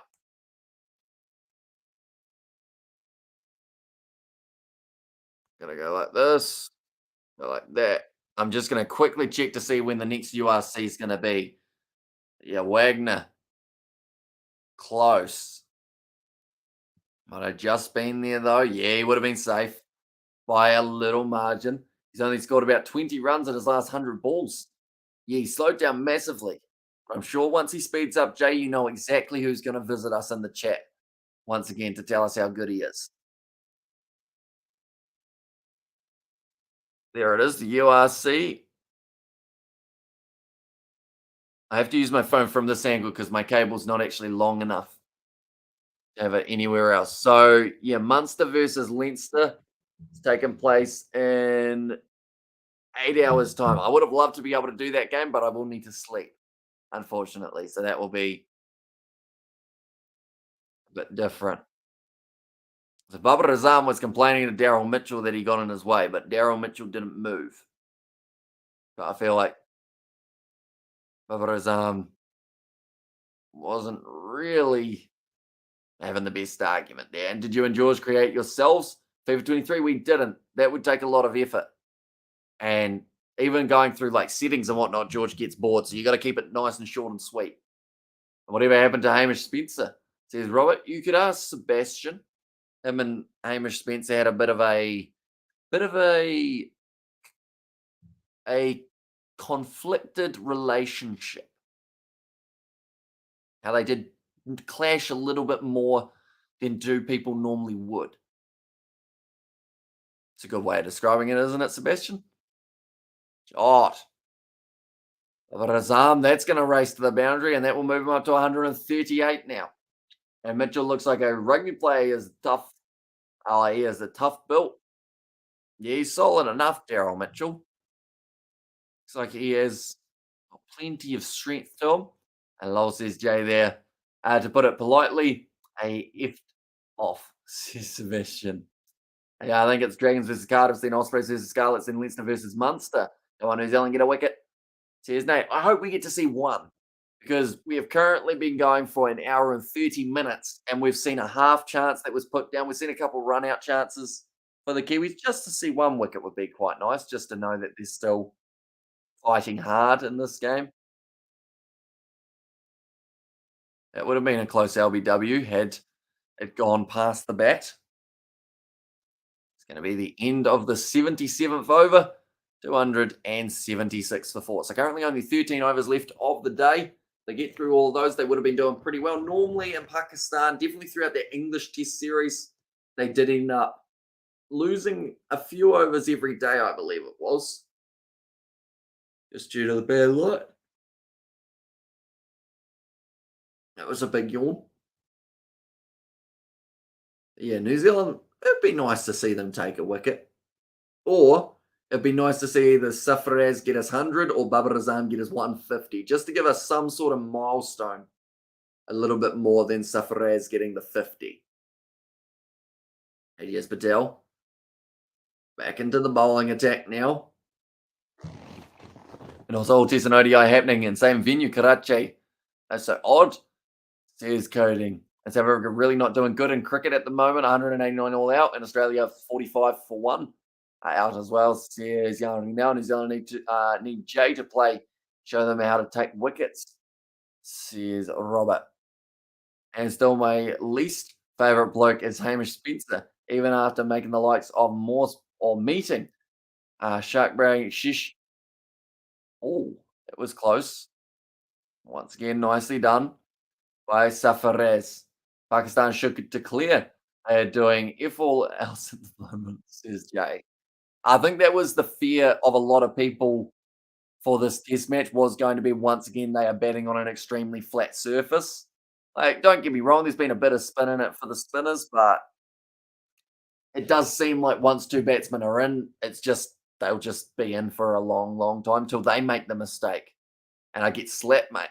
Says Jay. Wouldn't be as bad as my bowling in that first match that I bowled in, surely. I bowled a no ball full toss for 4, which was quite handy. It's an accident. I did apologise as the ball was going down towards his head, but Southey as his infield is a little too deep, says Tony. And I was Irish bro, just 13 overs left today for the stumps. Says Michelle. So yeah, they're ticking over quite nicely at the moment. Oh, giving himself space once again, works it away for the single. Sure, you need to fix batting lineup for the English. Whitewash you, says Southey. Oh, sorry, says Robert. New Zealand, though, have some big decisions to make soon. It's whether or not it's AJS Patel who continues on through with the new ball. Whether you give, I'd like to see Bracewell get a chance with the new ball in his hands, to be honest, just because he hasn't really done too much wrong, I don't think, throughout this test match. He almost had the chance of getting Babar Azam out on 12 runs. That will be in the back of Bubba's mind, and maybe he starts to go a bit more aggressive against Bracewell just to try and show, look at me, I'm better than you. Sometimes the batter's ego can cause their demise, which is something New Zealand might have to consider. See played. No run taken. How much left of the day's proceedings? So we've got 13 overs or 53 minutes of this day left. That is if light allows it. And they're hitting it straight to the infielders and running singles, says Tony. And that's with the guy who's on one leg as well for Sarfaraz.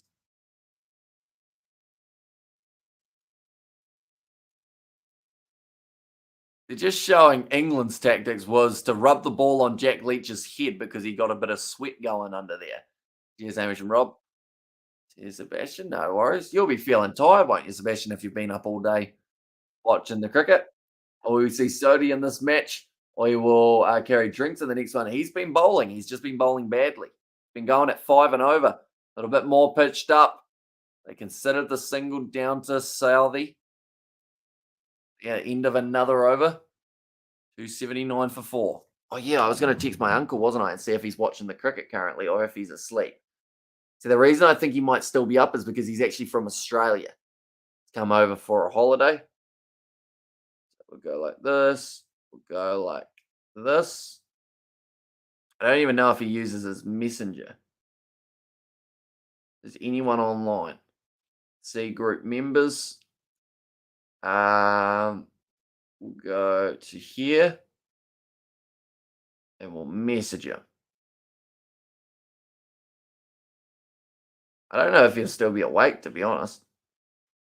I think I hear someone might be awake here in the house. Big Ross? No, other uncle, mum's twin brother. Dazza. Well, it's Daryl, but same as Daryl Mitchell's name, to be fair. Oh, so Hamish, bro. Second new ball. Just 2 overs remain, says Vishal. So I think they will take it straight away. They kind of have to. There's not much going with the old one. Daryl Mitchell, though, 9 runs of his 2 overs. He's got a bit of swing going, though, Daryl Mitchell. And the batsman pulls out.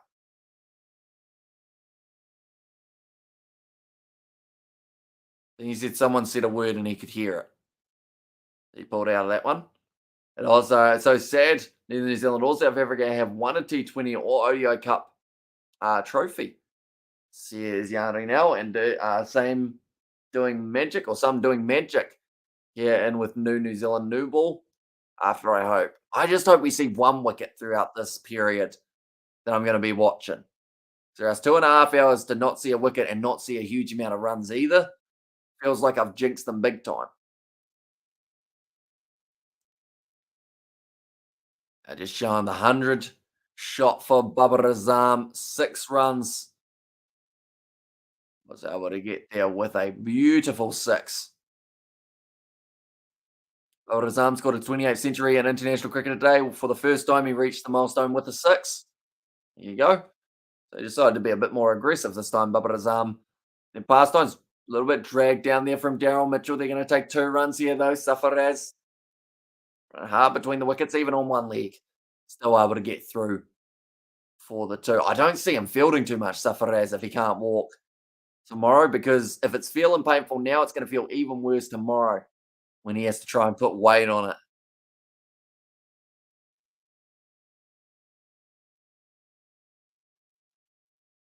$281 runs. A fun fact, did you know India have never won a series in South Africa? I did not know that. This pitch looks so fat, or so flat, so boring to see Pakistan pitches.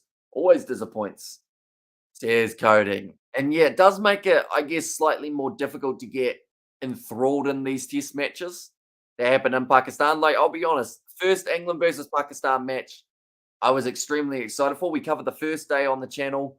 Then it overlapped the second and third of maybe 4th day. We did a little bit of day 5, I think. No, me and Dad actually watched day 5 by ourselves. But it got to the stage how after that one, like, I hadn't actually watched either of the other 2 test matches in full. I only saw like little highlights of them, mainly because like it just seemed like the pitches were one of the deciding factors.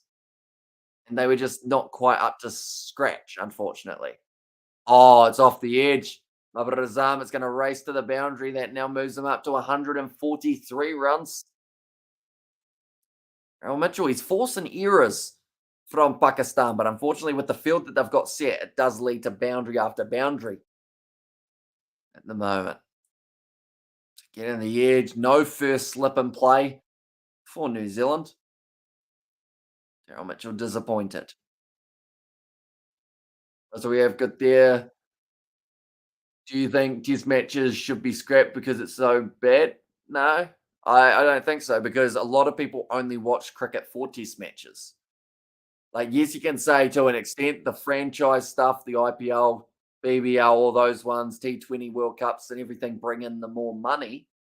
But still, a lot of people would argue that test match cricket is the purest form of cricket that there is. So I don't think they'll scrap it. If anything, Like, I feel like they'll try and find more ways to improve it. And Tests are real cricket. And then also we have got Tests is the best format, says Sebastian. And also boring, Amicaz says Nate. Yeah, luckily we've had a couple boundaries in this over though, so that's a little bit better. What did he just say? Says Jay. Right. Last ball for Daryl Mitchell. Then we got one more over, and then it's the new ball time. The 10 overs at the end of this one. Side of off stump again. And also England is saving Test format, says Cody. They're certainly adding a new unique style to it for the English at the moment. But they, like anyone who argues for that first Test match up against Pakistan when England got 500 in the day, anyone who goes, well, that's not Test match cricket. Like they didn't play it how they should have. They only won that game in the final pretty much over or two of that Test match. If they hadn't been going at 6 and over, that match would have been a draw, and it would have been probably no offense to either side. But if England weren't going at 6 and over, it probably would have been a boring Test match. Because if they were batting on a road, they were ticking over at 3 and over. Oh, this is fun. We'll bet 150 overs here, and then Pakistan bet 180, and then we'll bet 150 end of the day. It would have been nothing. But because England actually tried to get a result on the surface, and it was pretty much the only way they were going to, I feel like that needs to be applauded as well for the fact that they were willing to take that risk, and they actually tried, I guess you'd say. And also, I don't know, T20 and 50 overs are so much more fun to watch. I know that for a lot of people who are just getting into cricket, they do enjoy the shorter formats. And also, a few other people who have been around for cricket for a long time do prefer watching shorter formats just because there's a little bit more of that tactical side of things with quick thinking and I guess a lot more big shots. So if you prefer watching players hitting it a lot harder and also having more unique sets of fields and everything, then T20 and ODI is the one for you. But if you're looking for something that is like it's one of those formats, Test match cricket, that if you're having a good day, you're absolutely breezing. If you're having a tough day, it feels like it's the hardest pitch you've ever played on, and it just takes so much endurance and I guess strategy to be able to get through a Test match. Would be like scrapping scrapping a Bunnings snag with onions on a Saturday morning as well. They still do those in Australia, Jay. They stopped doing them here because of like all the restrictions. It's in the air. Oh, it's gone over Latham's head. There was another half chance, but it's going to almost race to the boundary. And each person's individual opinion, let me tell you that many disagree with you. So says Sebastian. And also, was that a light meter? I wasn't actually paying enough attention. Yeah, unfortunately, if you scrap Test cricket, I mean, it's the best format. Your crazy people watch it. There was 46,000 at the MCG today, says Robert. And also, Ben Stokes, bad call or bold call to declare early. That is true as well.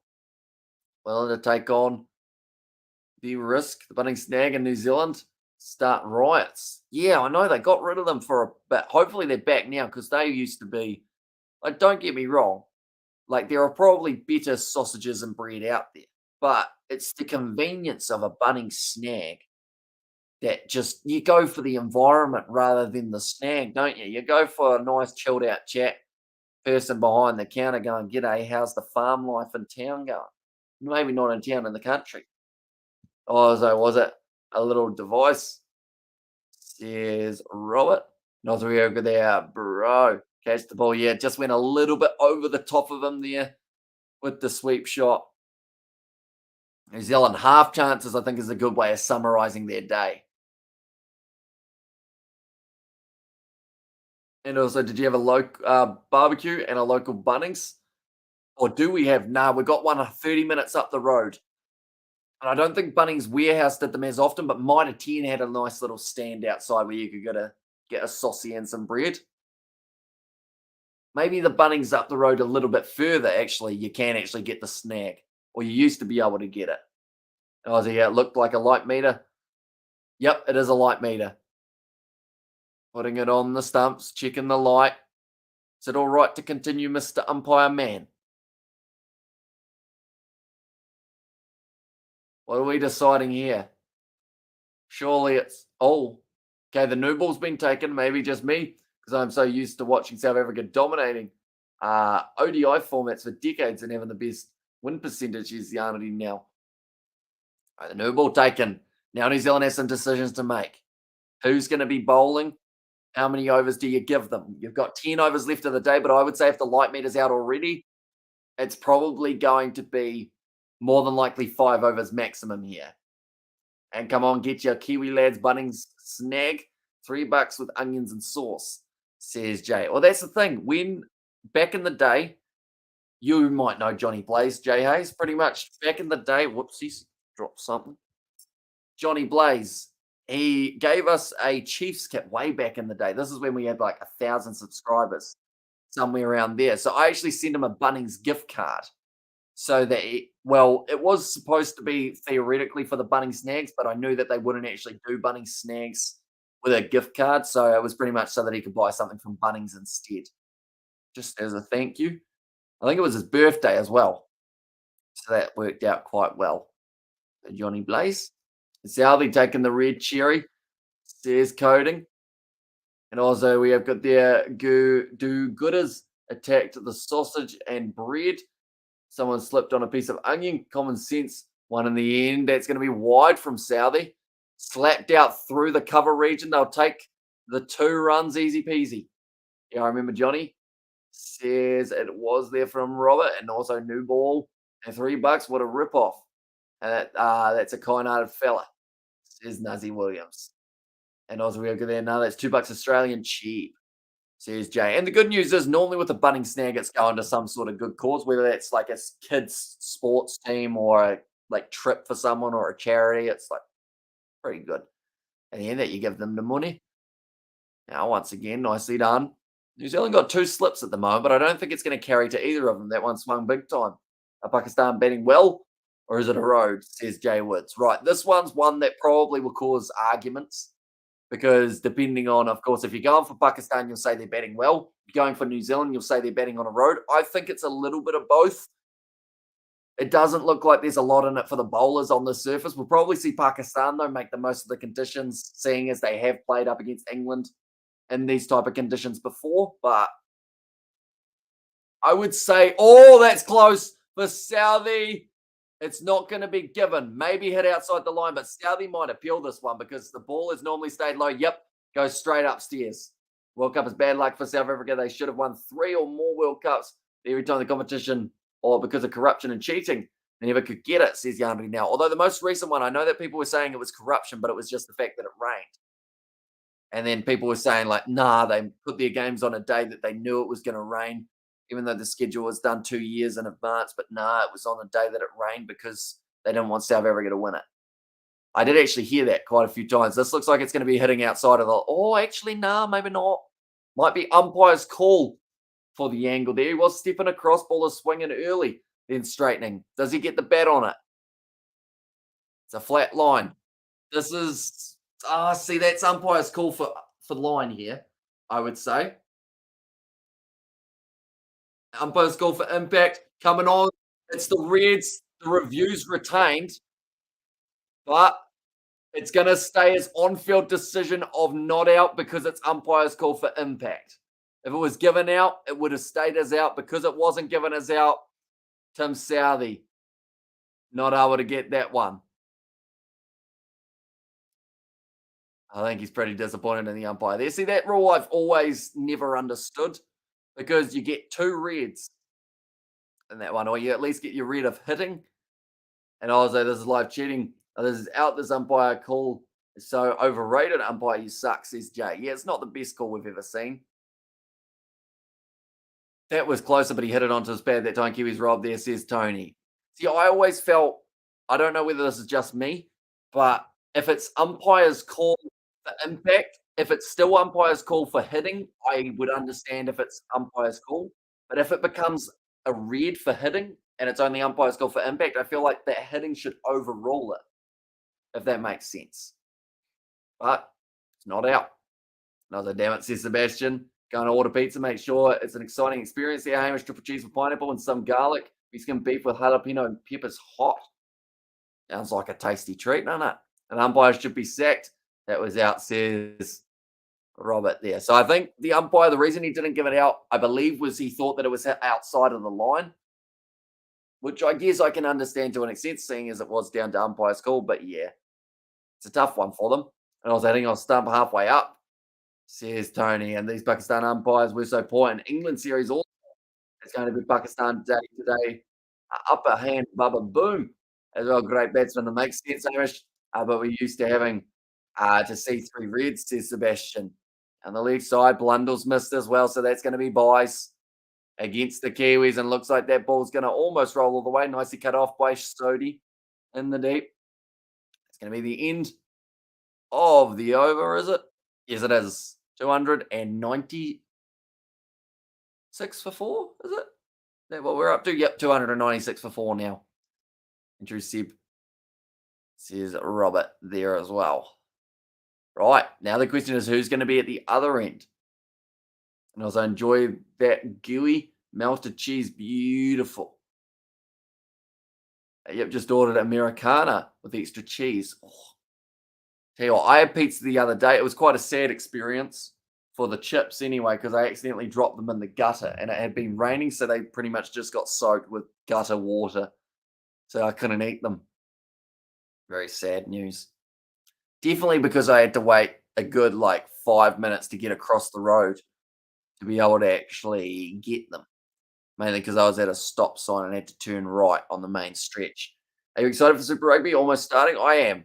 I feel like it's going to be good to see them in action once again. I want to see how much Moana Pacifica, Fiji, and Roy have improved. I know that the draw have lost about 7 players, so they might have a little bit of trouble at the start of the season, but I'd like to see them develop quite nicely.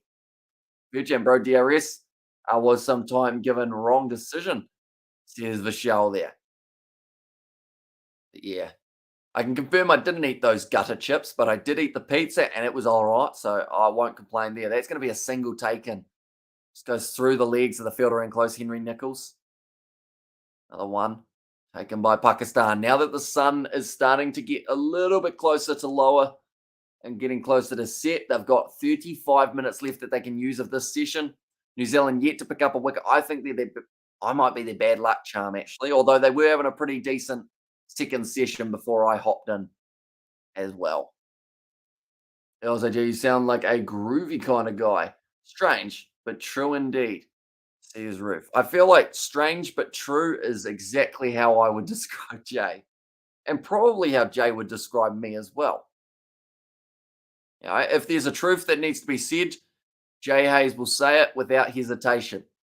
And everyone will go, oh, you can't say that. And he just goes, well, I just did. What you going to do about it? Groovy. As I says, Jay, yeah. Got a few dance moves, do you, Jay? Busting a bit of a move on the dance floors, maybe.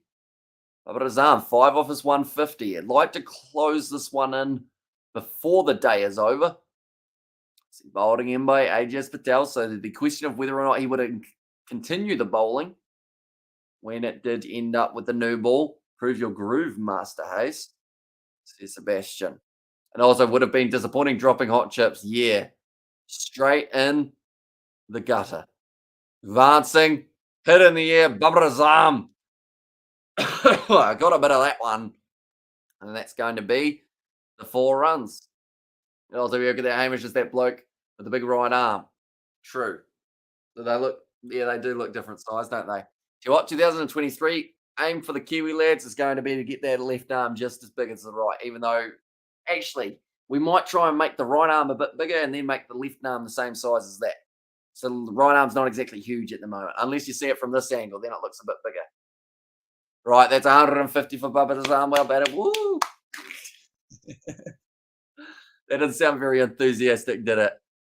But there's just not a lot happening at the moment. It's well batted, don't get me wrong. It's a good knock from Babar Azam. He loves playing in Pakistan on these nice surfaces where he's just able to bat all day and all night without any trouble. Remembering he was dropped on 12, though, a while ago. And one time Pakistan 110 for 4. Struggling, but now they are in the driving seat because day one New Zealand missed opportunity, says Vishal. See done.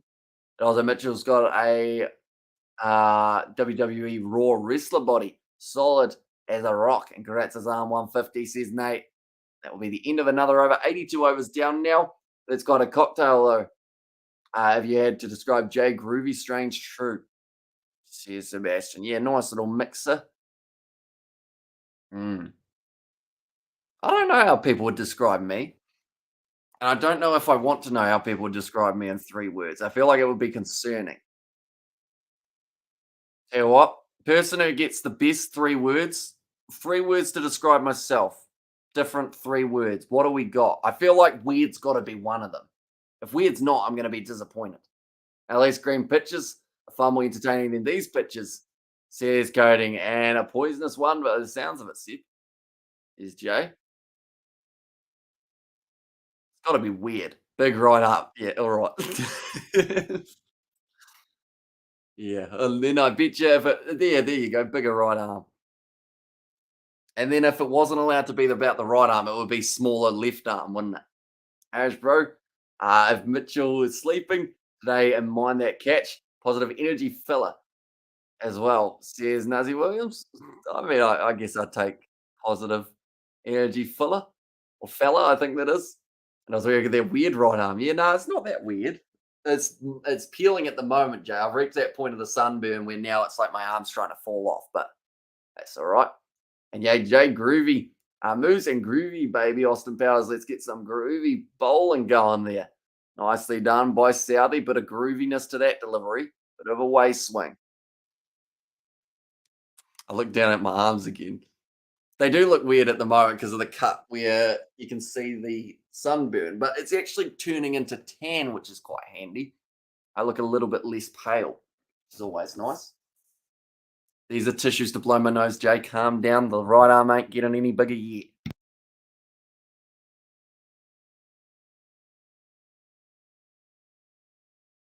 Here we go. Oh, so strangely groovy, baby Sebastian, says Roof there. Geez, that's a movie I haven't seen in a wee while. Austin Powers. How many movies are there? There's Gold Member. Is there the original? A Spy Who Shagged Me? I think that's an Austin Power movie, isn't it? So that's 3. I've got 4 up. What else have we got? Hopefully that was a clean tissue straight out of the box, buddy. Okay. I'm not going to show the brand because I don't have a sponsor. There's another pack of tissues in your bedroom, says Jay. I don't want to say what I'm about to say, but I'm going to say it anyway. That box is actually empty at the moment, the one in my room, Jay. Not because of what you think, just because I've used them more. And it was a smaller box. All right. That's my twisted, strange sense of humor. Show us a short leg. Blasted it over cover, Bubba. Get some dumbbells there and start pumping while doing your commentary. Be like a rock in no time. That's true. I mean, we do a good 6 hours of commentary for these test matches. It's a nice one-handed shot from Babar Azam out through deep cover for 1. And you weird? Well, I'm crazy, says Nate there. Okay, so single socks under the bed then, says Jay. No. I do have a lot of socks, but most of them are in pairs. Don't have time for that, Jay. I'm constantly editing, streaming. Hardly get time to eat, let alone any other activities. So I've got to multitask and do them at the same time. Sarfaraz, 85 or 144. One ball left of the zone. I don't think they're getting too much more cricket in today. Final session of day 1. This test match, unfortunately, it's looking like a road again. So it's a tricky one because, of course, I want to do a lot of this commentary for these matchups, Team Pakistan and New Zealand. But if they're betting on something that's pretty much just there, maybe, I don't know, we're better off doing Pakistan versus, South Africa, Australia. We are still going to be doing that test match. Tomorrow, I believe we've got the full day planned rather than just the 2 sessions. But I'm not sure about the evening yet. That might be when the guys come round. Again, I'm sure George still uses his jumper while he's in his tractor. He needs help, says Jay. He's a messy boy sometimes, George, that's for sure. A full day for both tests, says Sebastian. So I know that they overlap, unfortunately. Will you stop covering this? We'll probably still end up doing some of the sessions. It's just tomorrow, Isaac, it's his last day down. So if there's any time that me, him, and possibly Daniel or George hang out, it would be in the evening, just after he's finished his daytime activities. So it might overlap, but it might be similar to this, how I may end up doing the last session of the day. But we will definitely be doing, or definitely is a strong word, but I'm going to hopefully be able to say it confidently, definitely doing the full day of South Africa versus Australia tomorrow. So we've at least got 3 hours, sorry, 3 2-hour sessions that we will be doing. That was the last session of Australia overlapping with the first session of New Zealand. It is. So pretty much the first session of New Zealand Pakistan starts at 6 p.m. and the last session of Australia versus South Africa finishes at about 8 p.m. So almost all of the first session of New Zealand Pakistan overlaps with the last session of Australia South Africa. So I did end up doing that today, and it does actually end up doing it tomorrow and all the other days as well. It's still going. It's real dark. Says Tony, yeah, it's looking pretty dark there at the moment. So I'd say they're only going to get maybe one more over in. Be edged away to the leg side. Yeah, first day or second day, sorry, of South Africa, Australia. We'll get that one scheduled relatively close to after the live stream, maybe in about 30 minutes time or so. And then from there, I think New Zealand, Pakistan, similar to what happened today, because I did only get home at 11 and then the game or the session was starting pretty much at 11. What we'll end up doing is probably, if we do Pakistan, New Zealand, just scheduling it about 5 to 10 minutes before we go live. Let's call it stumps, lads. Have another go after a good night's rest. Says Sebastian. Yeah, it doesn't seem like there's a wicket coming, does there? And if there is, people will complain that it's because of the bad light. So it's really a lose-lose. See, done again. They consider the quick run. They don't get it in the end. Williamson fields it nicely. Yeah, I think we've got 3 balls left of this session. In fact, currently, this one's rushing forward. It's trying to get through them quicker. Sorry, 2 balls left of this session, I think we'll have.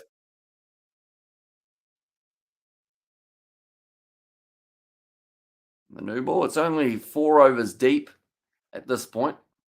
Nicely played again, in behind it. Now just the 1 ball.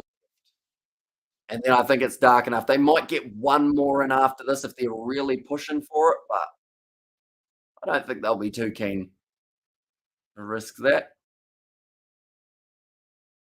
Tell another dot ball, end of the over, 304 for 4. Right, I believe the light meter will be coming out again. I think there's still going to be 1 more over though, which will be nice, won't it?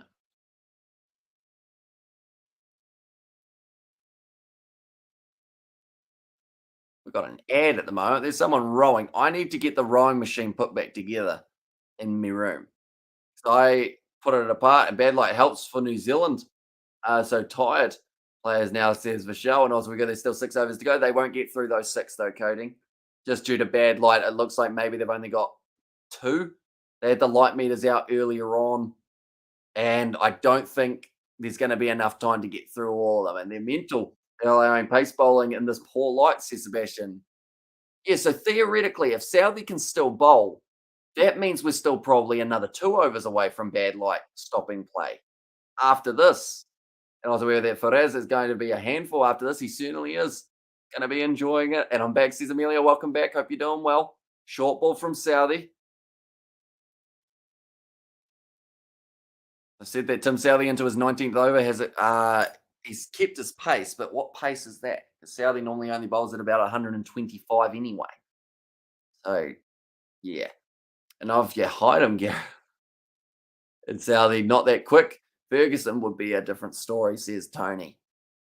Yeah, I guess because he's only considered a medium fast, that might be all right. I still would have thought that spin at this stage would have been what New Zealand had to use. Put off Babar Azam. I'm back, says CP. Welcome back, mate. Another single taken. Ooh. Faraz, it's actually knocked the stumps off there, Blundell. The bail's off. I say that this is the second last over if I was betting man, which I'm not because I'm terrible at betting.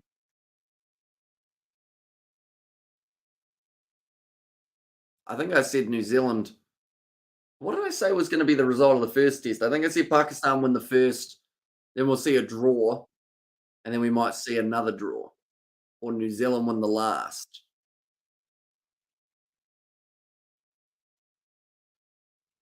So he worked away. One taken again. I reckon it's a fake. Perez, I don't bite at all. When I take the piss as well, says Jay. And also, I'm getting sworn at enough these days, even when it wasn't me, says Gareth. And Lockie Ferguson, Milne, retired from Test, says coding. I think it's just more of the case of bowling consistently quick in a Test match is quite hard to do, definitely for the body. Two tests. Oh, is it only a two-test series rather than three? Also, we have they're both are injury prone, yeah. So it's hard to bowl more than their 4 overs like they do in the T20. Nice drive. He filled it in close though, and yeah, he's not talking. Or taking the bait recently. That's true. The real Faraz enjoys a comeback. There's only 2 tests, 3 ODIs. Oh, okay, so only 2 tests isn't as bad, is it? And also Hamish Bro 1 over. For Bracewell bowl here, says Vishal. Yeah, maybe we'll see Bracewell get a crack right at the end. That would probably replace Southey when they decide that they can't bowl fast anymore. Theoretically, they can still go for another 20 minutes. I'm going to hide him for not being the Faraz I want to hide. Surely not. I feel like, in a way, he's very much so. He loves Babar Azam, but other than that, we haven't really heard too much about what he actually talks about. You know, like he doesn't really say anything other than Babar Azam. It's not even Pakistan are doing well. It's just Babar Azam. That's it. Nothing else. And Mark Wood bowls over 150. Whole Test underrated bowler, says Sebastian. And also we have their Tessa boring, says CP. It depends on the surface.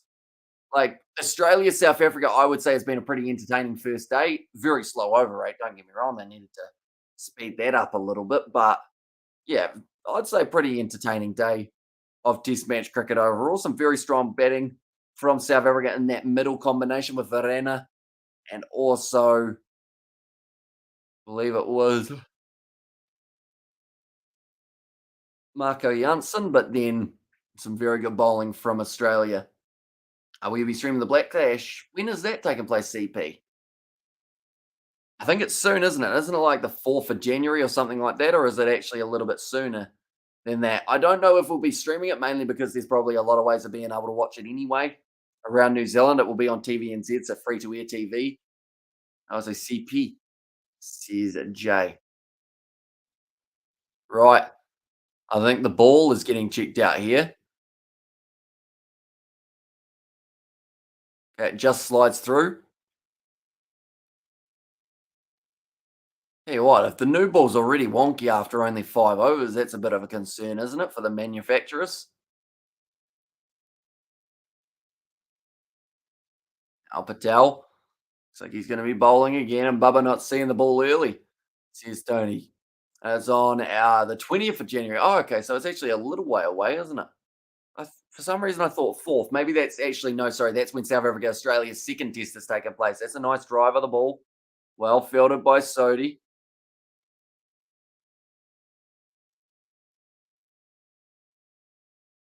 Sarfaraz. 86. The wicket is like concrete, says Tony. So play it off the back foot. I just hope New Zealand don't throw away their wickets early when they do have to have a bat, because if they do, then it's going to make it look like this pitch is actually doing something.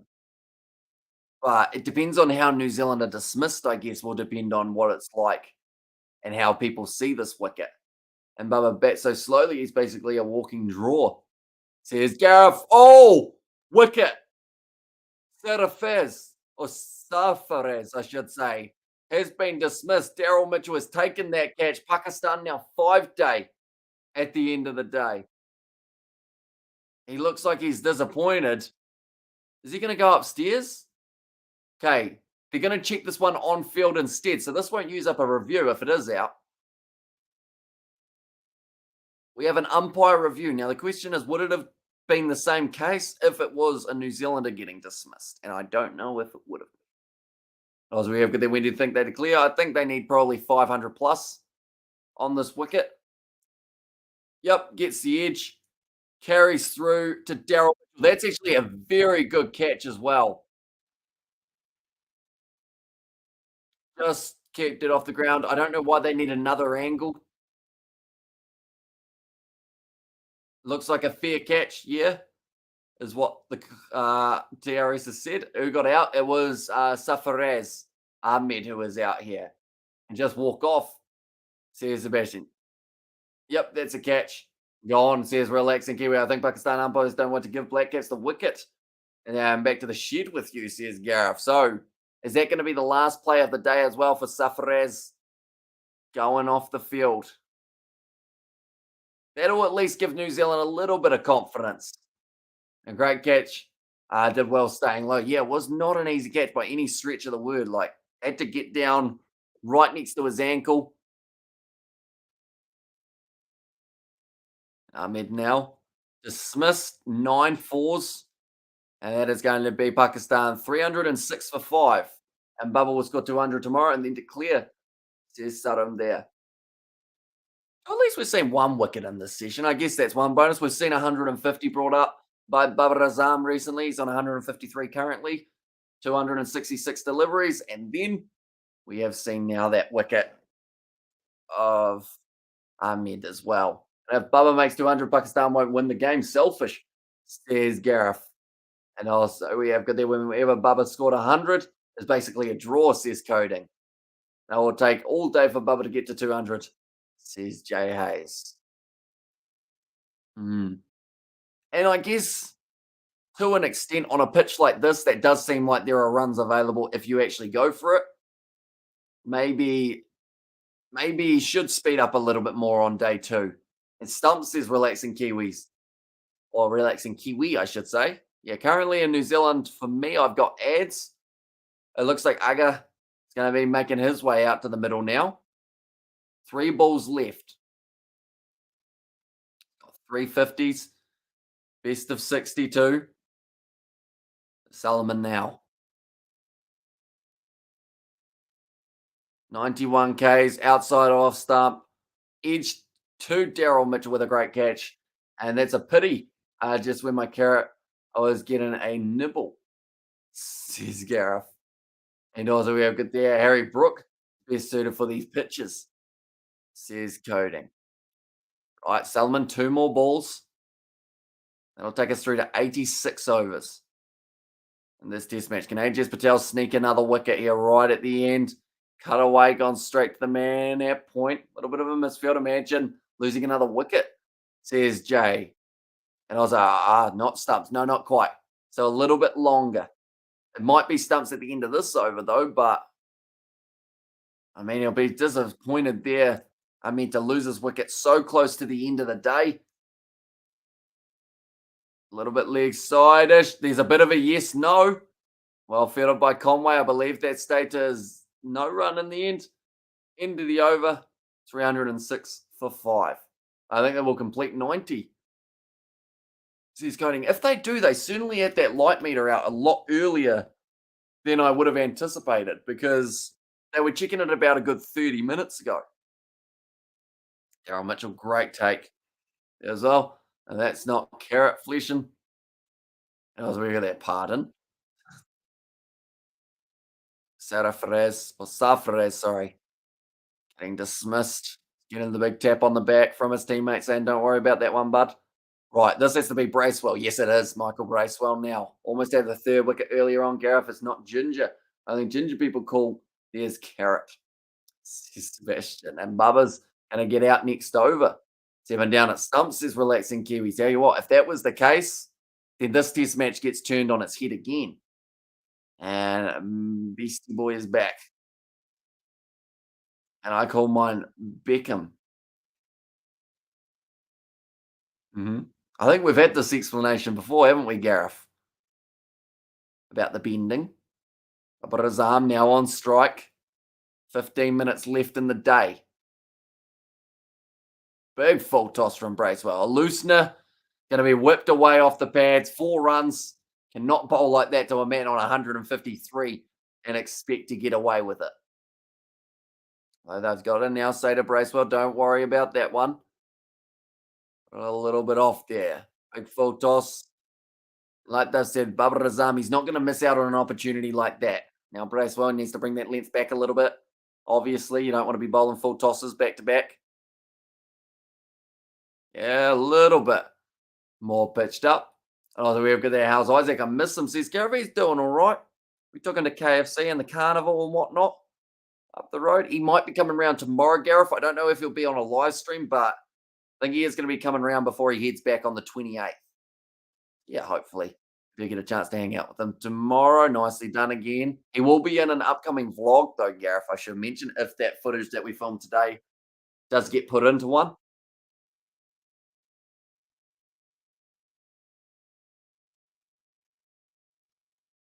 310 for 5, Pakistan. 3.3 overs remaining in the day, as long as there are no light problems. It's getting hit down the ground. Oh, tried to throw it back. Bracewell's, in fact, it's actually Blundell behind the stumps who's had to dive for that one.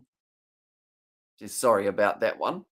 And where Isaac lives in South Island or North. So he does live in the South Island, but he lives about 3 hours north of us. So anytime he's down, we do normally try and do something while he's here, but can be tricky depending on how long he's down for and what kind of schedule everyone's got.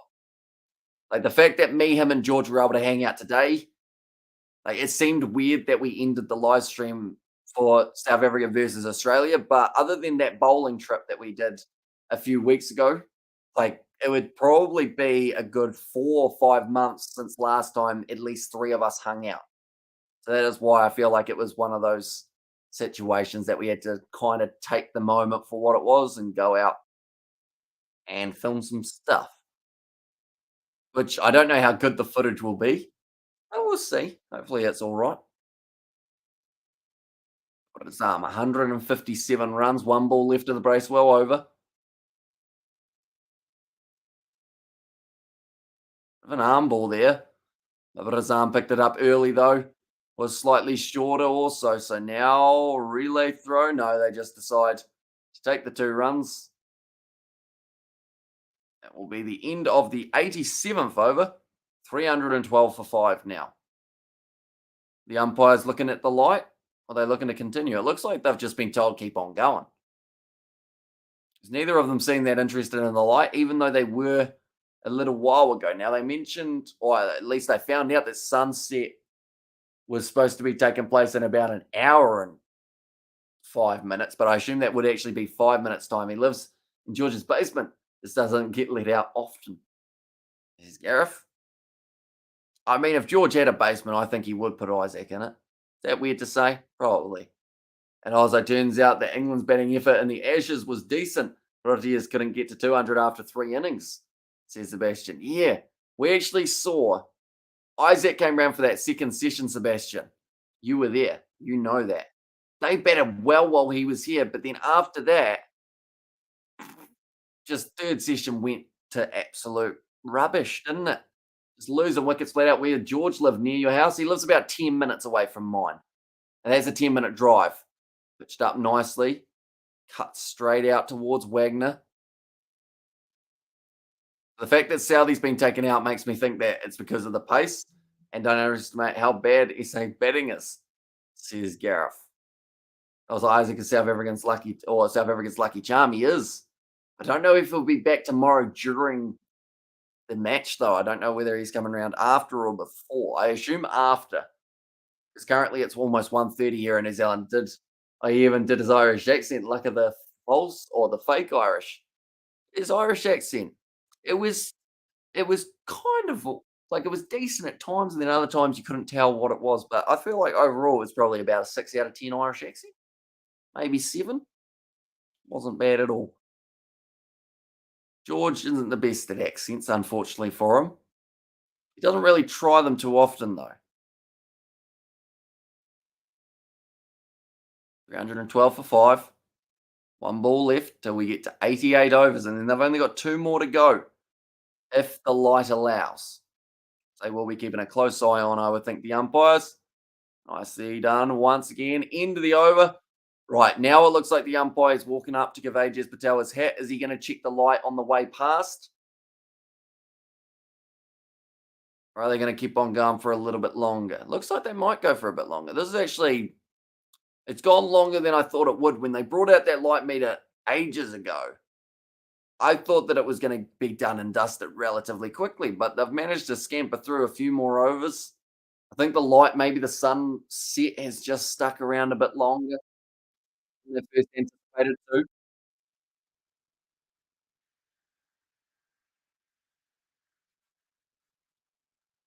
But it's arm on strike.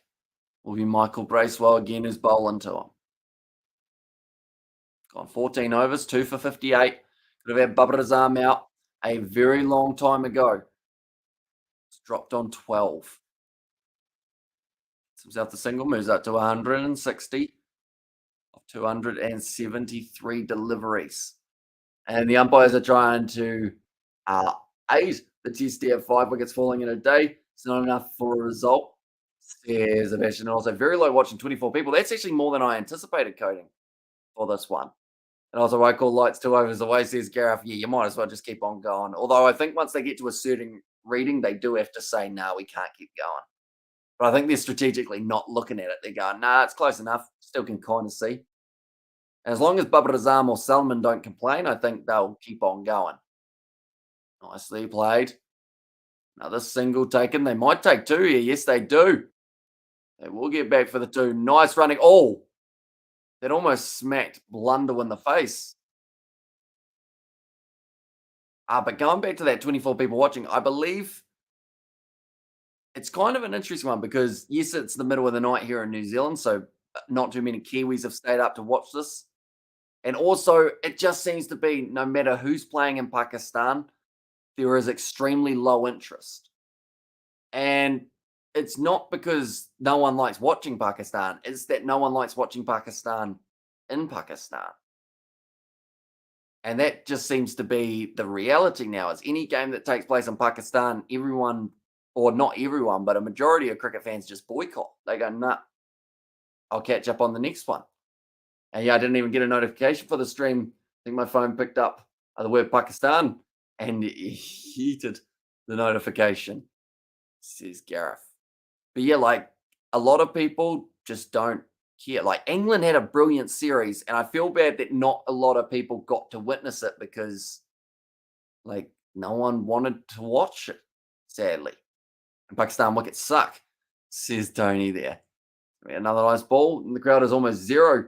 And ground nobody in Pakistan wants to watch also. And that's a shame because like you want to use it as playing in Pakistan. It should be about promoting the game. Yet the only people at the ground seem to be the ones who are getting the free drinks for like their advertisement for the sensitive teeth.